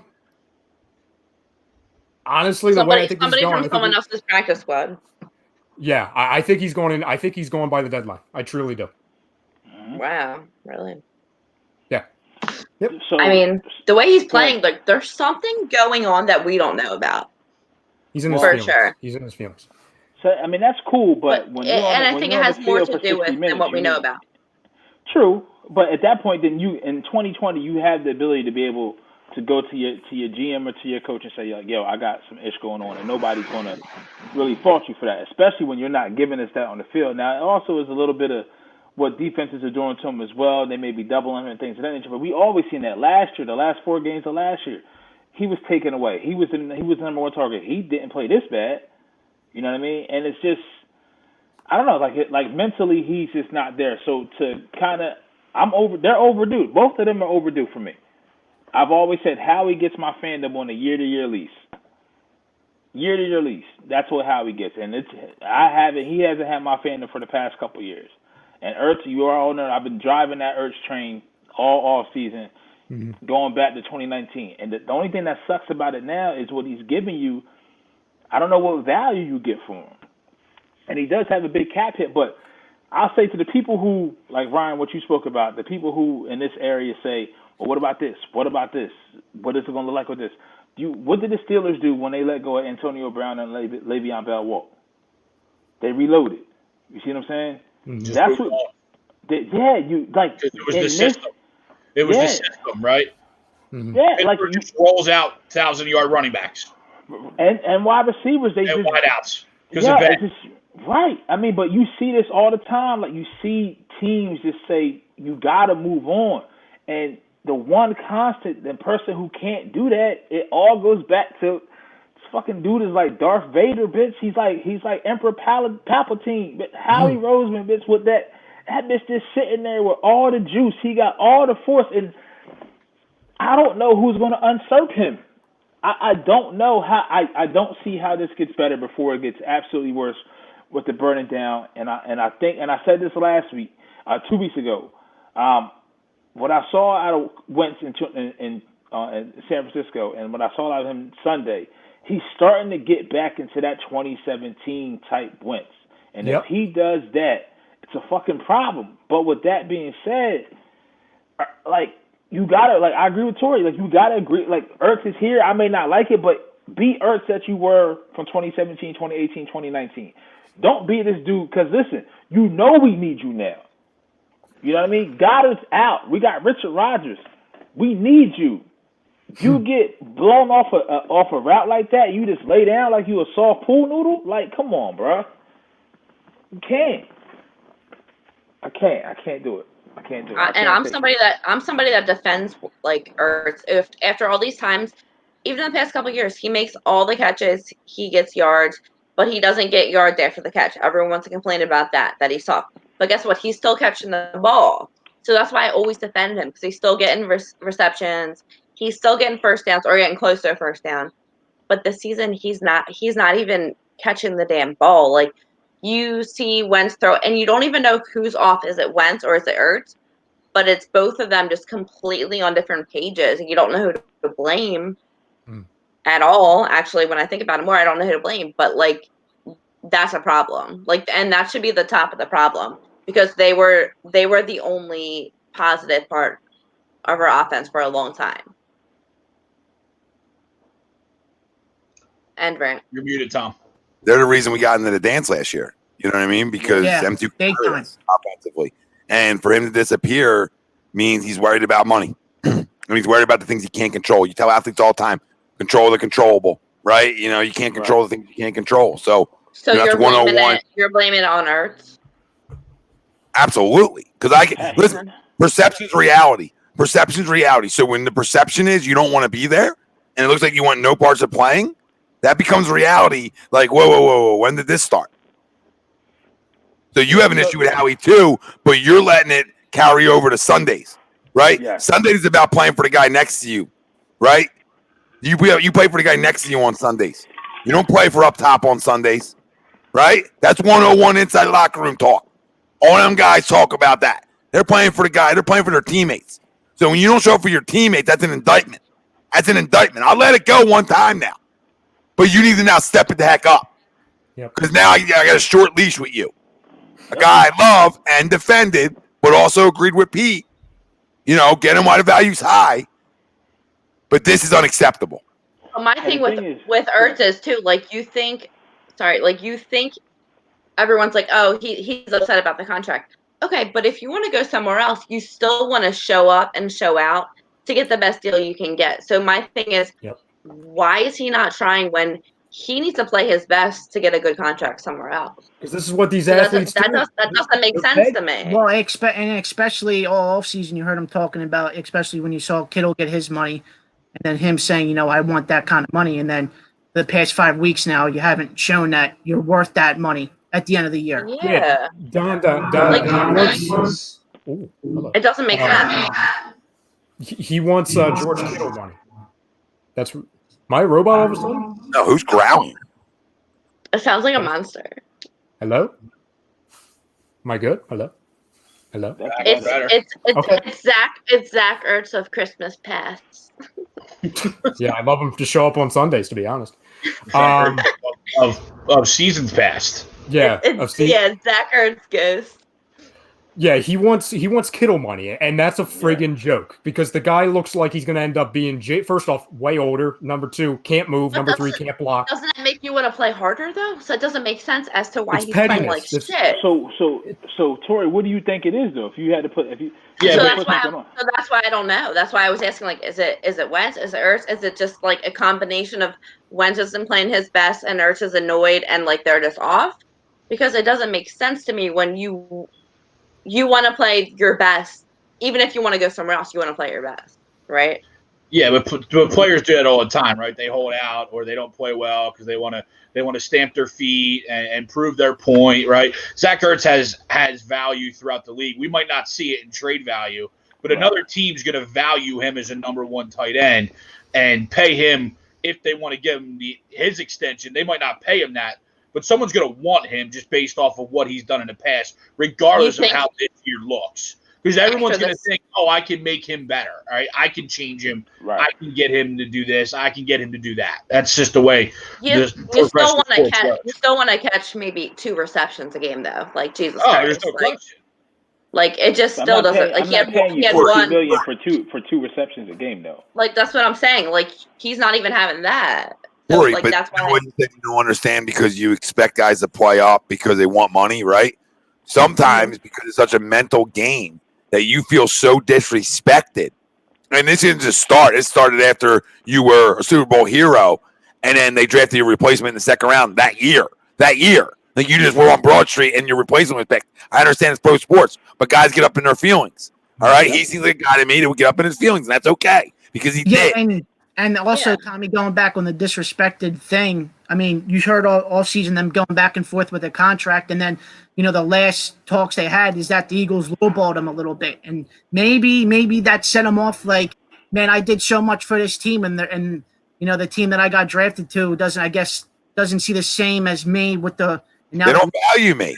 Yeah, they don't value me anymore like that. And then if I'm Howie at that point, I'm saying. All right, we don't value. Here you go. Watch George Kittle. Do you do this? Can we use you like this? And if you tell me, you're lying to not only me but also to yourself. It was so funny. If you go back and watch the San Francisco game, that was the most aggressive he ran with the ball because he had somebody on the other side of the field doing it 5 times better than he ever could do it. Robert Tryon is a better tight end right now than Zach Ertz. And all he did was work out with George Kittle. You feel what I'm saying? It's just look like George Kittle. It's just so disappointing. I defended Zach Ertz so much. So to see him be like this, especially with the quarterback who's his best friend, on the other side of it, you have everything you want in a guy you want to root for, right? You have seems like a good guy. You have a guy that's bought into the city, that's bought into the team, wants to be here forever, right? In today's professional sports, you don't get that very often. Was part of that group that won us a Super Bowl. Yeah. So you have everything that you want to buy into from a person and a player, and you're like, yes, let's go. Let's be a fan. Let's buy in. I love you. I love you. Love you. And then you get this, and it kind of sours you. It starts to sour everything for everybody. And I wonder how does Wentz, like, knowing they're friends and I feel like that pushed a lot of their chemistry together was that they're friends. Like, I just wonder how their conversations go when they're off the field. Good question. Yeah, very true. Ralphie. But going on the Ertz thing as well, real quick. Mm-hmm. It just seems like I don't think the Eagles will trade him at the deadline. I think just because of how close this division is, I mean, it's unreal. I mean, you're 1-3-1 and you're only half game out of first place in the NFC East, and you're still right there to win the division. So I could see that being a possibility of him not getting traded in season or at the deadline, just because of the fact you're right there for the division. But I mean, in the off season, if teams are calling for package or giving you packages for Ertz that you can't turn down, and Ertz is what? 29, about to be 30, correct? So he'd be 30 in the offseason? Yeah. Yeah, so, I mean, he would be 30 years old for a tight end, which is, I mean, it's still not old, but, I mean, he's getting up there. It's old for a guy who already has zero mobility, and he's already mirroring Jason Witten, king of the 7-yard catch and drop. And that's one of the reasons why. If you know that going into the offseason, right, if you don't trade him at the deadline and you have a team that's giving you a package that you can't turn down, then it might be time to say yes to it and move on from Zach Ertz. That's what I'm saying. saying. I don't think the Eagles will move on from Zach at the deadline just because of how close this division is to win still. Even though you're 1-3-1, you're half a game out of first place, I don't think Zach Ertz gets traded at the deadline just because of the fact you can still win this division. The one thing I'll add real quick is this, because you look at it, and Ralph, you make a very good point, and this is where it's tough. It's tough for two reasons. It is. It's very tough. Because you look at it to where, number one, can you really trade a guy when Dallas Goedert is hurt and you really don't know how long he's going to be out, to where, okay, you're trading him and then you're leaving him with Richard Rodgers and then whoever the hell the fourth guy is, either practice squad or on roster. It's probably the guy that we signed a couple weeks ago and everyone was like going crazy. Akeem Butler? Yeah, it's probably going to be Akeem Butler, to be honest. Pete, you said they're turning him into a tight end, correct? They're trying to. Yeah, they're trying to do it like a tight end. You know what's funny? They're trying to turn him into Chase Claypool. Should have just picked Chase Claypool. Just fucking drafted Chase Claypool. Yeah, that would have helped, really. But aside from that, it's also tough for this reason. And listen, this may be unpopular if I'm saying this, and by no means am I saying they should tank or anything like that. So I will say that to the beginning. Are you about to say for a wide receiver? No. Okay. No, but my point is, when you look at it, because Ralphie makes a good point, given the status of this division, do you really trade away a big-time skill position player like Ertz, regardless if he's playing good or bad, just because it's still within reaching distance? The thing where I struggle right now, and I'm kind of on the fence about it, but I'm kind of leading towards what I'm going to say, and that is, if there's a deal on the table where you can get value while he's but it would technically kind of sacrifice, maybe it would lessen your chances of winning this division, but it would also feed into, hey, let's find out exactly who Dallas Goedert is in a 10-game sample size. Let's find out who these younger guys are, because here's the other thing we have to remember. Carson Wentz went on that run and he played well last season. A couple of those games were without Zach Ertz. They were without Zach Ertz because of the rip. So part of me kind of says, okay, if there's a deal on the table, I don't give a damn about this division, because you can look back on it when you talk about how difficult it's going to be for us in the next 5 years because of the cap and the age and everything. If there's a deal, but it's going to help you going forward, you do the damn deal. Yeah, absolutely you do deal. There's no question about it. You know what I mean? Guys getting older. You got to get younger. You got to get money off your cap. I can see them do the deal even if they think they can win the division. Mm-hmm. Last year I would have said no, absolutely not, though. But this season, after the way he's playing, I'm gonna say possibly, depending who it's for. Yeah, I mean, I think if you get anything of value back, you do the deal.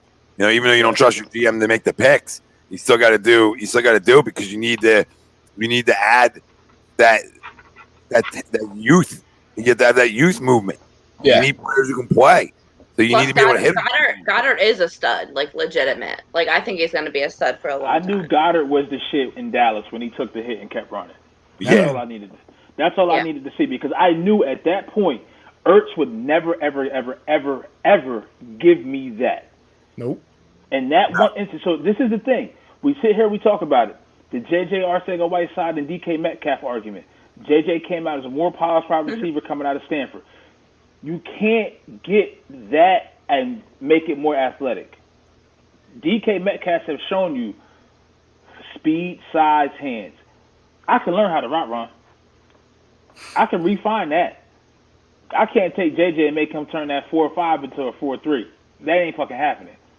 You see what I'm saying? You can't turn JJ into a cardboard cutout. Right, but we can't turn JJ into a smart player to run out of bounds at the end of the half. don't even get me started. No, he's too busy celebrating his first catch. Mama, I made it. I hate him. I hate him. I'd rather have Nelson still than have JJ right now. Embarrassing. And that's saying something. I'd rather have Josh friggin' Huff. Wow. Dude. Am I wrong? The way he celebrated that catch, it was like he won the fucking Super Bowl. Uncle Sweep chimes in. He says, Ertz Yak is atrocious now. Imagine him on the other side of 30 years old. Should have dealt him this offseason when his value was skyrocketed. Then you add into that, the cap hell that we're in because of Howie Hero next year. So I think that all ties into that's why they tried to lowball him, right? And then now that ties into obviously his play and his status with the organization. So I think this is prime for potentially something happening at the deadline. Right. But what did they? That's awesome. Where do they go? What are they? So Howie having draft picks is like giving a blind guy a gun. So bad. Right now for Ertz, I'm thinking Arizona Cardinals. Let's trade all our draft picks away. We ain't did shit with him, Tori. That's the fucking problem. That's what I was preaching last year. That's what I'm saying. Let's get rid of them. The Cardinals have the picks to give us. This is not bad. Give me Jordan Hicks back in a fourth. I'm good. But this guy's still under team control for 2 more years under a good deal, under a team-friendly deal for 2 more years. I mean, that gets me value. Like, I'm not saying Jordan Hicks isn't, but that gets me value. True. So if it's not a player, that's getting me a late first, early second. It should. I think you could definitely get a first round. You're right. It might be late, but I definitely think you get a first round for Ertz. He's definitely proven he's the upper echelon tight end, and he's the upper tier.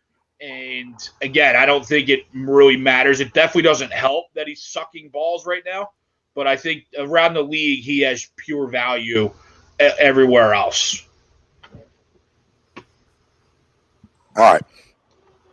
It's time. So, real quick, TFFC. Uh-huh. Oh, I know what it is now. Go ahead, Ralph. No, go ahead, Pete. You say it. You made it up. No, you guessed it. No, you said you haven't. You're going to expose yourself now? Travis, how do you say his last name again? Fulgham. Put some respect on Jerry Rice. Travis Fulgham Fan Club. Let's go. TFFC, baby. See, his team won a chip, and now he won it. Ralphie, go play the lottery, man. Tom, the respect. Oh, I like what Sweeps just came in with. So the Cardinals have every round but a fourth. So they have a 1, 2, 3, 5, 6, 7. Uncle Sweeps just says Christian Kirk and a draft pick for Ertz. Yeah, I'll do it. Hell, I'll do it. I'll do freaking shit. How about DeAndre Hopkins? Can we go back on that one? Yeah, right. And if you're not willing to do that, give me Chase Edmonds in a pick. You know what I'm saying? Yeah. I'll take another running back. I'll take Jordan Hicks back. I agree with Pete. I mean, Jordan That's Hicks. not. That's, I understand that, but that's not value for a tight end. Yeah, I know. You know what I mean? That's not value. Kirk in a second. I would do Kirk in a second. Kirk in a second. Yeah, I'm in. I'm definitely in. All right, let's get to some score predictions. Some offensive defensive players of the game here. So, somebody want to go first, or you want me to go first? I'll go first. Good, Ralphie. Go ahead. All right. Well, here we go. Another week of Eagles football. You gotta love it. Baltimore's in town. We got fans at the link. 7.5. 47.5. Wow. So 7.5 and 47 is the over under, or 47. 47.5. Yeah. Okay. Well, this is gonna be a tough game. This is gonna be Bold prediction. Yeah, this might suck or this might be awesome. But for some reason, I don't know why, I'm leaning Birds. I'm leaning Birds this Sunday. I think having fans back in the stadium is gonna give a 41-0. Somebody needs to get fired if that happens. Somebody needs to get fired if that happens. Do you fire Schwartz? Do you fire Schwartz after the game if that happens, Pete? Yes. I think so. Somebody has to go. I'll fire myself, and I'm not even on the damn team. So. I got Birds winning this week. Eagles 27, Ravens 23. So offensive player of the game is going to be Miles Sanders for me. And defensive player of the game is going to go. I'm going to go back to him like I did last week. I'm going to go Rodney McLeod.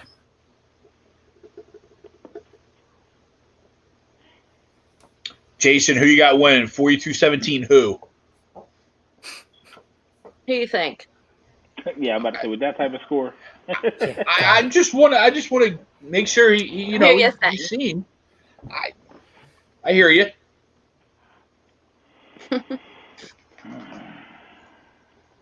Tori?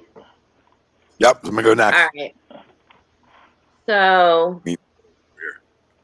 this is a game for me that, looking upon the schedule before the season even started, I always say we're going to lose one that we should have won, and we're going to win one we should have lost. This game for me is winning the game we should have lost. Like looking at the matchups, we're going to fucking lose. But for me, like, and I think I said it last week, like for me, I keep saying I think we're going to beat the Ravens. I haven't watched them that much this season. I think I watched them like 2 weeks ago when they played Kansas City, and they weren't looking as gold as I thought they were going to look. Even though the Eagles weren't playing great, like I'm not the type of person to say, oh yeah, they played amazing. Like I do see certain things working for them. I still think it's going to be a close game, and I think somehow we're going to pull out and do some kind of magic. So I have us winning by like 4 points. I guess I'll say like 24-20. Eagles. Yo, this is real, bro. Players of the game, offense, defense. Miracles happen. Okay. Offense, I'm gonna go. I'll get to you in a little bit, Tori, when I go. Don't worry. I'm saving I'm gonna go. This is off the fly, so I'm gonna go Fulgham again.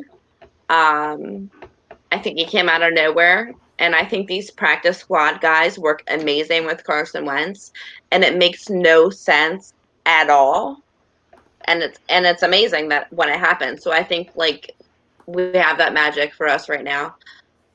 Defensively, I'm gonna say Darius Slay. He's been like our lockdown secondary person that we can count on. So I'm gonna go with that. Okay. Pete? Man.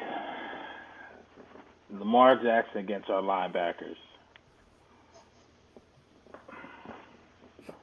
But I do kind of feel. See, I talked about it on Sunday when we were down at Ocean City. If you didn't catch 97.3 with A2D, Billy Schweiner locker room, 10 to 12 on Sunday mornings, live coming to you from all campus, 25% off.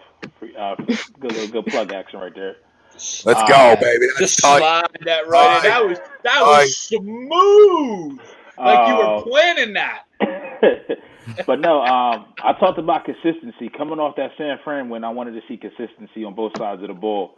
Obviously, we didn't see it with the defense. They kind of reverted back and what they kind of were week 2 against the Rams. The offense, though, gave us consistency. They actually gave us more points against Pittsburgh, a better defense than we saw against San Fran. So I expect really that trend to go and continue with the game plan and Carson's play. So I think we're definitely going to put up some points. I think I can see us put up more than 21. I'm going to say probably 24, 27 points. But the point is, what are we going to give up? But I'm going to say the Birds are going to eke out a win. I'm going to say 27-26. Birds. Offensive player of the game. I'm going to go ahead and, man, you know what? It's going to sound so contradictory, but it's put up or shut up time for this dude. We've been riding him. We just talked about him. But Travis Fulgham had 10 for 152 last week. He's doing it. So going into this game, the Ravens have some tape on that guy now. So they'll give some extra attention to him, which is going to free things up for a.k.a. Mr. Softy, Zach Ertz.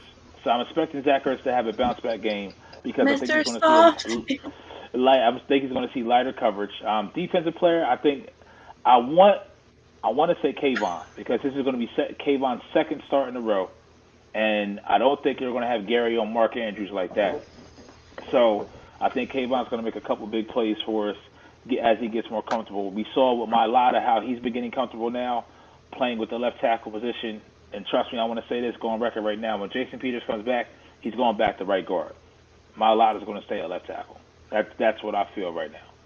But that's my picks. Those are my picks of the game as far as the players and the score. Don't at me, fellas. Travis Fulgham fan club, member number 1. TFFC. I should have saw it coming.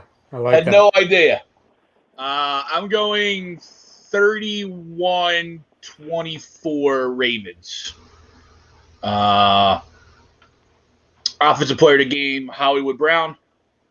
And defensive player of the game, there's going to be no other guy other than Patrick Queen. That's just going to shove it to us all day. For me, yeah, there's way too much positivity. I wasn't expecting, so I'm going to join Greg on this. I'm going to go 38-20 Ravens. One little key thing to point at, and obviously Ralph, Torrey, Pete, a lot of fam at home think the Eagles are going to win. One thing that supports that is Lamar Jackson in the last 3 games. It's a little interesting. He's actually dead last in completion percentage among starting quarterbacks. And you know how many yards he had rushing last week? Anyone take a guess? Over 13. Under, I'm gonna say 25. What's an over under? Well, if I give you the over under, it's going to give it away. It's 3. It's 3. He had 3. I'm 99% sure. If I'm wrong, I'm fake news, but I'm 99% sure it was only 3. Wow. Okay. Puppet talk. So, did Tom tell you that? Yeah, I got it via text. All the text. Yeah, my offensive player of the game is going to be Mark Andrews. I'm going to go Mark Andrews here. I think he's going to dominate. I think it's going to be Kittle times like 10, honestly. Mark Andrews is obviously, after Kittle, he's arguably the second best, third best tight end in the league. And I still feel like people don't talk about him for some reason. And then I know Greg just said this guy, but I'm going to double, maybe triple down on it. Patrick Queen's going to light us up because, again, of course he is. Yeah. And I'm sorry in advance, Ralphie. I'm sorry in advance. Yep. I mean, you are correct on the 3 yards. Wow.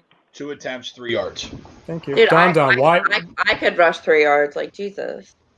Don, the reason why. Well, do you want us to lie, Don? I mean, if I was going bold, I'd be lying. You know what I'm saying? Like, I don't see us winning this game at all. Yo, how about you put my haters up on here too? You have haters? I have haters. I'm noticing, yeah. Yeah. Tom? He's Cricket got him? Did the cricket get him? he's in a meeting. He's in a meeting with the Crickets. Gotcha. Absolutely. All right, Cricket let me read talk. some of these comments. Cricket gate. Let's see. Jim in Florida, 2 attempts for 3 yards. There he is. He's alive. There he is. I've been here. I don't know why you guys can't see me. No, we couldn't hear you. We couldn't hear you. Yeah. We thought you got murdered by a cricket. Sorry. No. And I know it sounds far-fetched, but I know everything's been on. So, yeah, we're gonna delete that comment. which Sorry. one? The freaking jerk off. He needs to stop talking. Talk sports or get off the page. Listen, I was talking. No, I mean they're welcome. What happened here is I already was talking about mortgages. I was already talking about this game because it's so opposite that it's a game they'll find a way to win. And it's a game they're capable of winning because if their front dominates and gets penetration and makes him throw the football and makes him beat you by throwing the football, they can win this game. And they're not winning in the shootout. They're not built for that against his defense. So they got to win it a little sloppy, and his defense has to show up, right? And they have to disrupt him and make him turn the football over. And that's how you win this football game Sunday. That's how you win it, by your defense, shutting him down. And I think if there's a front to be able to shut him down, I would think that we would be able to do it a little bit. So let's see if Darius plays on the outside. Yeah, I saw that today. He was on the injury report for concussion. That shocked me. Yeah, well, he's in concussion protocol. So I mean, hopefully we'll find out tomorrow. If not, we'll definitely find out by Friday. But hopefully he's good to go. But the question mark comes down: Can this front disrupt him enough? Can this front stop the run game? So this all Sundays that is predicated on this front doing what we need them to do and be big money guys, and absolutely eat and make him uncomfortable, right? And make him sit in the pocket and be. Then if you're going to beat us, you're going to beat us in the air, and then so be it. If we lose in the air, so be it. But I got to expect that we'll put pressure on and be able to take the football away a little bit. And I'm going to go 21-17 because I think you have to shut them down to win this game. I don't think you can get into a 28-27 or anything over like 24 points. You got to keep it low. So I'll go 21-17. My offensive player of the game, it's got to be 11, right? So he's got to take care of the football and just keep drives alive, and that's in any way possible. That's running a little bit. It's a damn good defense. You're gonna have to extend drives with your feet a little bit too on Sunday. We'll see if these other wide receivers come back. If they do, that'd be a real big boost to this offense. I think we'd all be a little bit more excited going into Sunday. We'll see if that helps us in terms of mortgage talk. But they absolutely cover this football game, and I believe they win it. I believe they find a way to win this game and draw us all back in. It's like a draw back in one. We're all talking fire everything, and this is almost a game where they draw us back in. And if it does go the opposite, where they do lose, they get their doors blown off. So you know what I mean? But I do think the other. Yeah, I got you. I do think they win this game though, because of the defense. It's got to be that, man. It can't be anybody else on the defense side of football. You know who the guy is, man. It's the dog in the middle. I mean, he's got to be Aaron Donald type on Sunday for us to compete and win this game. So that's Fletcher Cox. So Fletcher Cox and 11, my two money guys, $100 million ponies. They both got to come to play Sunday. Because if you do get in a semi-shootout with them and it's close, you need 11 even more. So 11 and Fletch. Let's go, baby. We're going to find a way to win it. And now we'll get into, the Le'Veon shit. It is like, it's almost a blah because they're not going to do it. So it's almost like, I think we all agree on that. Like, should they? Sure. I mean, talent's talent. Take them. You know what I mean? But Vinny Carey's playing next week. Will Parks all practicing. They both should be on pace to play. That would be a help. And he's just, and then he's saying it's like they said he's okay. So thank God for that for this football team. But we're gonna eke one out, man. We're gonna eke one out, and we're gonna say, okay, Dallas is gonna lose, and then we're gonna start feeling better about ourselves. Watch, here it comes. But like I know people don't want Le'Veon. I didn't want Le'Veon when he left Pittsburgh, right? But we're just so desperate. That's where my desperation comes in. So it's not because like, oh, I like the guy. I didn't like him when he quit on his teammates in Pittsburgh, and I stand by that. But we have, come on. We have Bart Scott. I like calling him Bart. Rather have Bart. Rather have Bart running the ball. Wait. He's not terrible. He stinks. He's awful. I don't think that. Do you think he's What's good? his average? What's his average yards? Because I feel like the way I watch it, he gets a couple yards. 1.8. Like the way I see it, Miles gets no yards or he gets 20 yards. Like Miles is inconsistent for me. I feel like Boston's always getting positive yards. I'm not gonna die on Boston Scott Hill, but Yeah, no, he stinks. He's I mean, obviously we would take Bell over him. I'm just saying. Now I'm Googling. Per attempt this year. What, Greg? Like that's not awful. 3.3. What's Miles Sanders? Probably a lot more. Give me 2 seconds. I don't think so. I want to say That's got just, an 80 yard. that's just over 4.5. I'll bet I think everything. it's 4.6. I honestly think it's 4.6. I'm not looking at anything, so I'm not sure. It's 5-1. It's almost double. Oh, So over 4.5 would have won me money right there. Let's go, baby. Yeah, and that's a game he didn't play either. He didn't play half of a full game. All right, well, I want to say 3 yards isn't It's terrible. ass. It's not. It's like not NFL. It's like how many? No, it's fine as your third guy. Yeah. I said that from day one. If he's your third, I'm okay with it. Probably is their second. Not your second. Sorry, so I don't disagree. Like he should be on the roster. Where the hell is Corey Clement though? He stinks. sucks. He stinks. What does Yeah. he You don't do? talk about him because he's not good. There's nothing to Isn't talk that weird? Isn't that weird? The only thing he did good in 2017 tour was he caught the ball well out of the backfield. Mm-hmm. It's And weird. it seems like he's not even on the football field enough to catch the ball out of the backfield. It don't make no sense.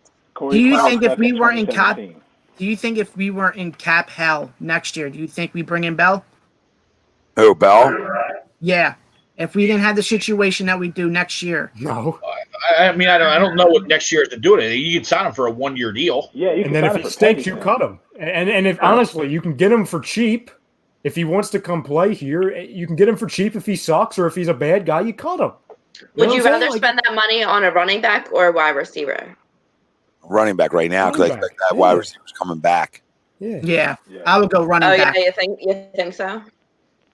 When? Well, I mean, you Oh, they're got all- Jeffrey coming back. You got Rieger coming back. Fall 2024.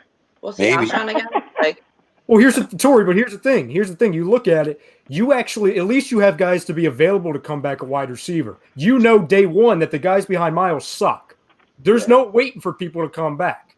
but Well, who's to say when these guys come back? And when they do come back, we make this whole big thing like, oh my god, like D-Jack's back, blah blah, and they play like 4 snaps and they're done again. Like I'm not putting anything on D-Jack and Alshon anymore. I don't think anybody's making a big deal out of it, but I think Oh, when well, you you look should be at, making a big deal out of your goddamn first round pick coming back. Not to you. I'm not saying that to you. I'm saying that to people. Like he's a first round pick. Like that should be a big deal. I'm not saying it is. I'm just I saying already forgot about him. it should be. And you have a second Already round forgot. pick. Your second round pick that I don't care. He's on the roster. I need him to play more. Better, I mean. I need him to play better. I don't care. We can shit on him all week. But I need you to catch balls. And that's JJ. I don't care. We can shit on him all day. But like this guy's going to be on the roster. So he needs to play. He needs I to play. hate it. Listen, we don't gotta like it. It is what it is. You know what I mean? It's the bet they made, not the bet I made. I didn't make it. It's not my GM. Yeah, but I hate that they'd rather get rid of Not my Fulgham than JJ. They won't get When rid of Fulgham- yeah, who's But saying if it was between the two, you don't think they're gonna keep their draft pick? No, but they won't. They'll keep both of them right now. Yeah, for right now. Okay, but if it comes down, you saying if it comes down to it, if they had to Yes. make a decision. I think they would release Corey Clement, honestly, and they would make room there too. And then Watkins would probably go to their practice squad. Yeah, there's stuff to do. So there's 2 moves right there that allow you everybody. You know what I mean? So just a thought. You know, you run with 2 running backs here. I mean, you're barely using the second one anyway. So Right. So wait, Rieger's not in for this week, right? I no, think I this don't is the know. last No, week. No, he's he'll not. be back after the bye. He'll be back after the bye. He'll be back for the Cowboys game. It sucks. It just sucks though, because we barely see anything out of him, and then he gets hurt for how many weeks, and now it's like, all right, like he's gonna play a couple games, and we're all gonna be like, oh, he's still a rookie. You know, if he doesn't do shit, we're gonna, oh, he's still a rookie. Like, Right. it would just Not be me. nice to see somebody have some production. I won't be Not saying me, that. Tori. Not me, because every other rookie's producing. I don't give a shit about the Yeah. rookies anymore. Certain positions I do. Certain positions I don't care about it. And what I've seen from rookie wide receivers recently, that trend has changed where it takes time. No, it doesn't. If you can play, you're going to make an impact. Them days have changed where you need 2 4 years. touchdowns. 4 touchdowns. 5, really, if you want to be technical. You know what I mean? We want to be cute. Sweep That's chimes insane. in. Sweep says, Tommy giving Herb Brooks speech. I love it. 9 out of 10 times the Ravens win the game. Not today. Not now. Today is our time. We shut them down. 10 out of 10, really. 10 out of 10. I mean, I had to go digging under rocks for this dub. But it just has that feel. I mean, I agree with everybody else. And when Tori said it, the only other time she's picked the Eagles, they've won. So I was going to tell her before the show, hey, I need you tonight, and I didn't get a chance to. And thank God she went this direction because I'm a big believer in that bullshit. You know what I mean? I've been right, dude. Yeah, well, I'm not gonna overhype you. It's easy to pick and lose. I'm just saying, like, that pedestal's right here. If they win Sunday, I'm gonna start thinking you got a crystal ball on that highway. You know what I mean? Yeah. And that's what's driving by. And that's my I new agree. show title. It's called the Crystal Ball on the White Horse Pike. Oh my God! Don't give locations out here. You know what I mean? 2020 or weirdo talk. All right. Yeah, we need to focus on linebackers, final score podcast. But guess what? It's an organization that doesn't value it. You know what I mean? So what are you gonna do? I'm gonna keep slamming my head against the wall for change. You know what I mean? That's up to them to realize their mistakes and their faults. Yeah, Mike. I mean, Ryan will test. I really wanted Queen like Ralphie did. You know what I mean? But if it came down to picking a receiver at that point, it was Justin Jefferson. It wasn't close. I mean, I don't. You got guys telling me you can't play on the outside. I don't care where you catch 100 balls. Guess what? Yeah. Somewhere on the outside, honey. That's all. So people can watch all the tape they want and tell me bullshit. Yeah, some people said that he was going to be Jordan Matthews of Philly. That's cute. Yeah. Kid's So- already done Imagine more in what 2 Travis weeks. Fulgham is doing even more because that's how they would have used him. Yep. Uh-huh. So you guys want to get to some picks? Yes, sir. Yeah, let's go. Make some money? And remember, guys, chime in your score predictions for the Eagles game this weekend and your offensive defensive player of the game. $100 A2D merch coming your way if you nail it. You nail it. We've been trying to do it every week, but you guys got to put them in here.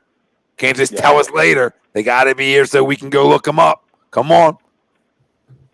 A2D Hub. Yep, it happens sometimes. It happens, Prism. What's good, my brother? All right, so let's make some people some money, or try to. So we'll stay with a divisional game, even though it's slop versus slop. Well, you'll get Alex Smith and the Washington Redskins traveling to New York to take on the winless Giants, and the Giants are giving Washington 2.5 points. So essentially a push game, but it's obviously the points are still there. I think Kyle Allen is playing. Is he starting over Smith? Yeah, I think they announced if he was healthy, he was playing. All right, find it out. Bill says, Tom, we love Jefferson. Fell to us, looked like a definite, and then the Howie thing kicked in. Yup, brother, you're right. I mean, Smartest guy in the room syndrome. Look at that. They made up. Oh. I don't know. Giants stink. Washington stinks. I'm gonna go. I'll give me Giants. The Giants. I'll take the Giants. I'm gonna take. I agree. Giants. Giants. Yeah, More I was complete- thinking the more Giants complete are team. too. Redskins. Who's starting a quarterback? That's Kyle not Allen. a team. That's not a That's team. why sir. I'm going to take the Giants. That If wasn't Alex a Smith was choice, starting. sir.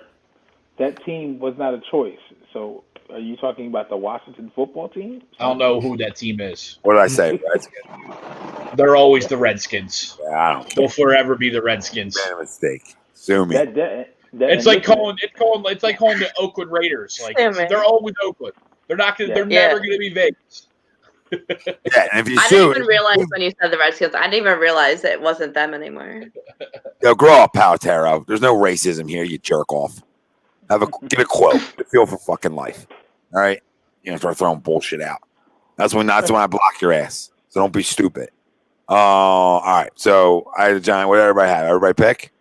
Yep. All right, so we'll move to. Let's see where we go. Not a lot of great matchups going. There is one I saw earlier. The So here's a someone goal. mentioned the chat. I don't know if this is where you're going, but Cleveland, Pittsburgh. That's where I was going. Browns travel to Pittsburgh. The 4-1 Browns, 4-0 Steelers. Pittsburgh -3.5. Give me the Browns. Yeah, Browns. Browns had a lot of people on that injury report is long. They made a sacrifice beating the Colts last week. Yeah, I'm gonna go Steelers. They made a sacrifice. But with that being said, man, that running attack that Cleveland has, Odell, Jarvis, they didn't have a good game, and they still found a way to beat the Colts last week. It's in Cleveland, right? No, it's in Pittsburgh. They found a way because Phillip Rivers threw it right to Cleveland. I'm gonna go Pittsburgh. Yeah, I'm gonna go Pittsburgh here too. I'll lay the points Pittsburgh. too. Cleveland. Cleveland on top, Pittsburgh on the bottom. Do I hear a sandwich bet?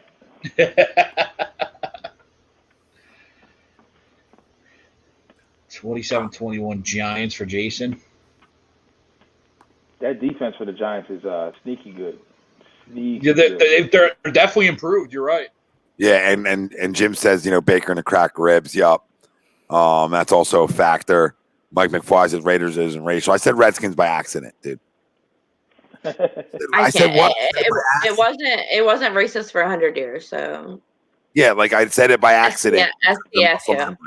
But you obviously don't have muscle memory, even though you repeat yourself all the time in here. So, I mean, lock in. All right, next game. All right, this is a decent one because both teams are competitive, and that's the Bears at 4-1, traveling to the Panthers at 3-2. Carolina -1.5. Wow, Carolina's been doing. I mean, you want to talk about, you know, a rookie head coach in the NFL putting his stamp on a team, right? You lose your best player, maybe arguably the best player in the NFL, and you go on to win 3 games in a row with Teddy Two Gloves. I'm going to think that train holds. I'm going Carolina. I'm going Carolina too. Yeah, I'll go Panthers.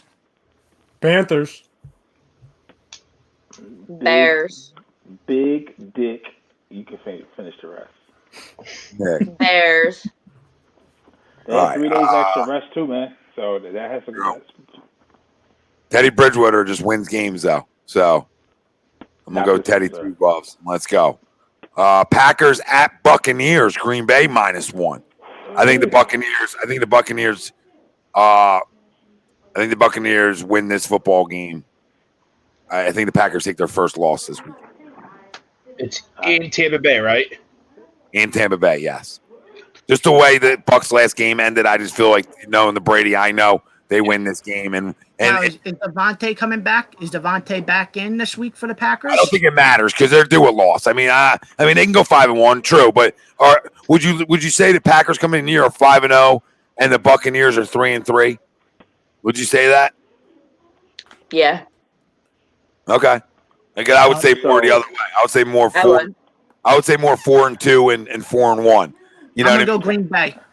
Yeah, I'm gonna go Green Bay. Way. You say Devontae coming back, Godwin's coming back too. So. Yep. And you give Mike Evans, same thing like with the Bears. You give Mike Evans a couple of days rest, extra rest. Give me my guy TB12. I don't think Rodgers is ready for that loss yet. Yeah, I actually think the Packers are going to win handily. I think they're going to win by 10+. I do. Who you say, Packers? Yeah. Yep. I have a hard time seeing that one, but okay. They can't stop the run. Kamara was running all over them bitches on Sunday Night Football.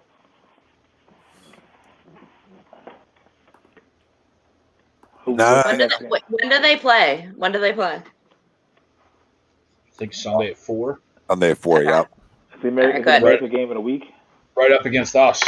I hate when it's 1 o'clock games that I can't really pay attention to because I want to watch that game. Is the Ravens game 1 o'clock? I thought it was 1 o'clock. Is it 1 o'clock or 4 o'clock? Our game's 1 o'clock. Oh, I thought it was okay. Cool. Yeah, we're 1. Good. Get it over with. Get it over with. And then we can pay attention to the rest of the games. Yep. That's what we've been doing every week, it feels like. Jason, you're right. I do think A-Rod's on a mission this year. I just don't think they win this week. Yeah, I do too. I mean, I just don't think they win one game. That's all right here. Yeah. But he is playing lights out. Dude, it's amazing. Like him and his coach, everyone's talking about how they hate each other. This season, all they're doing is shouting each other out after the game and shit, like pointing fingers, like loving on each other. I don't know. I'm worried about them. Altera.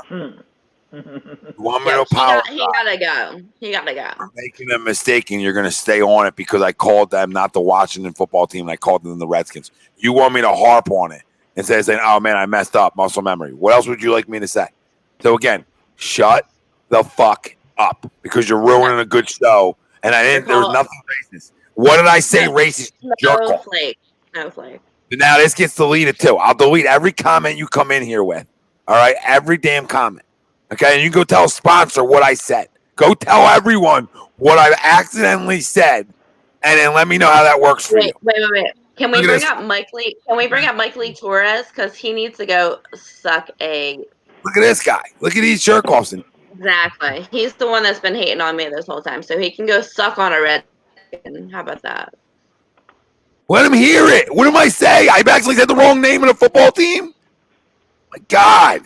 Jesus, God, guys, grow up. Weird. Times are weird, dude. Weirdos. You guys are weirdos. Probably have weird shit. You guys probably do weird shit late at night. Like, I just wouldn't want to be your family members, right? Say that to my sponsors, too. I wouldn't want to be your family members with the creepy shit you two probably do, okay? Yeah, who said brown lights don't matter, you jackass? Who said brown lights don't matter? You stupid fucks. You don't know who's in my family, okay? Wait, now Palandro wants to hate on my Wi-Fi. Like, I have anything to do with... I was born with this Wi-Fi. Like, how are you going to hate on me for my Wi-Fi? I was born this way. Racist. Wi-Fi racism is a real thing in 2020. Judge me for my Wi-Fi. Like, fuck yourself, bro. Coming at the wrong one. Guilty, and then I do this. Boom. Nice night. All right, so the other game that we'll get to the only other good ones are... Obviously, we got Chiefs Bills on Monday night. 4-1 Chiefs, 4-1 Bills. Kansas City -3.5.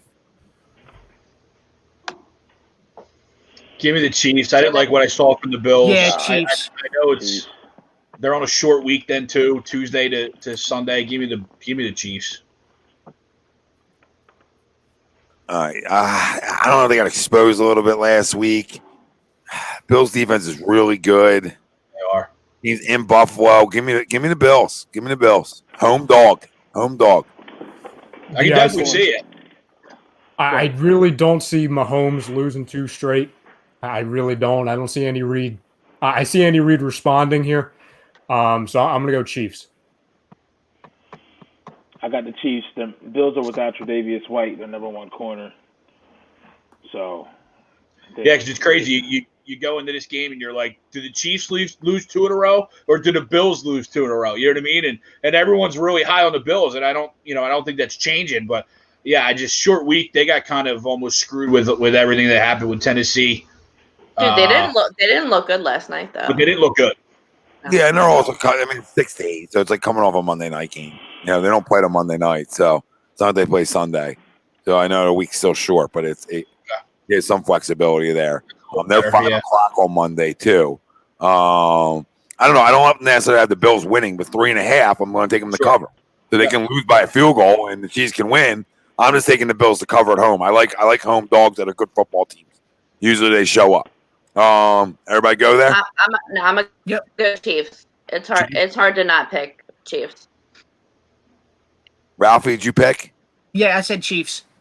Jason Charles. Especially if they sign Le'Veon. Throw another weapon in there. Dude, like they can't. They can't. Mike, were you off work Monday, hon?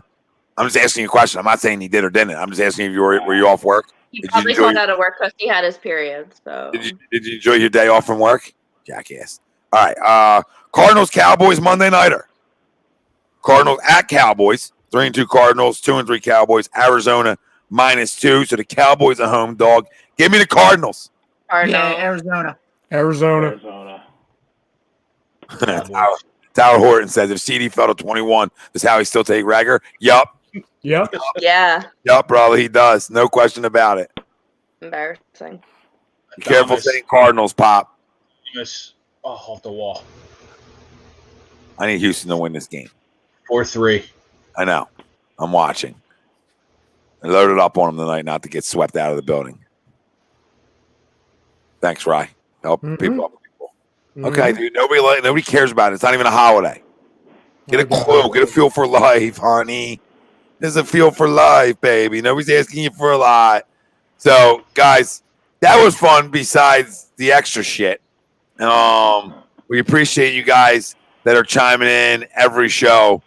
We love you guys. I mean, top fan badges for real up in here.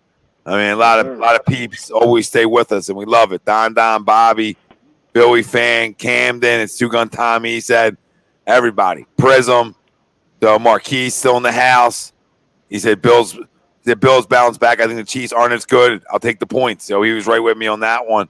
And then, Cardinals win this game. I think a lot of times when the backup comes in, they'll be successful that first time out, and then sometimes maybe take a step back the second week out. And even though Dalton's a pro, Cardinals defense pretty good. So I think they get after them, and obviously we know how bad the Cowboys defense is. So, I mean, and it's on take turf. The overs. Yeah, I would consider over, but then you say that, and then Dalton turns the ball over 40 times. Yeah. Lord in the house, what's up, baby? Julio, I see you. What'd you say? Julio said I would have paid to see you guys' reaction to Howie passing on CD for Rieger. I mean, our reaction just drafting Rieger was enough because we wanted Jefferson or Patrick Queen. It's a mess. The whole thing was a mess. Oh, I didn't know. Man, so did they? Recovered. Chandler, yes, they did. They did lose Chandler. Yeah. Wow, I didn't even know that. Doesn't matter. They can still outscore Dallas. They'll at least get one stop. I don't see, honestly, I don't see Dallas stopping Kyler Murray and Hopkins. I really don't see that happening. No, I don't either. Larry Fitz is crazy too. Lord, we talked about it earlier on. I mean, none of us think Howie does it. I mean, will we take a weapon? Sure, we're all in for weapons because, Corey Clement shouldn't be on this roster. But that's that. Great show, everybody. We can't thank you enough for listening. Tomorrow night, lazy booking again, right? Yeah, second part 2, $1 Million Man, Ted DiBiase with Chrome and myself, and I think Maddie as well. Nice. So great lazy booking tomorrow night, and then you get the hockey happy hour guys after that. Shows every day, night here. You guys know it. Subscribe, turn on your alerts, and stick with us. So we'd like to thank our doc, make him yours, Dr. Paul Vidal, Specialized Physical Therapy, LLC, Burlington, Cherry Hill, Princeton locations. Find them on the web, specializedphysicaltherapy.com. For all your A2D merch, PhillyDrinkers.com. You got you covered, right? Everything. We got tons of merch. Our fall line's now out, so go check it out. Support us. Support Philly Drinkers at the same time. Alex, great guy, part of the A2D family. And,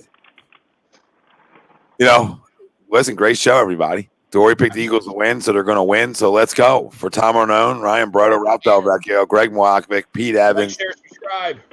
Yep, Tori, we appreciate you. And Ariana in the back when she was in here hanging out, getting comfortable for you two girls to take one over here. You know what I mean? So that time's coming. The takeover there's coming. So, boys, ladies, I say ladies because you never know with Ralphie. So, boys, ladies, Redskins. Yeah, wow. You said it, not me. We out. Peace.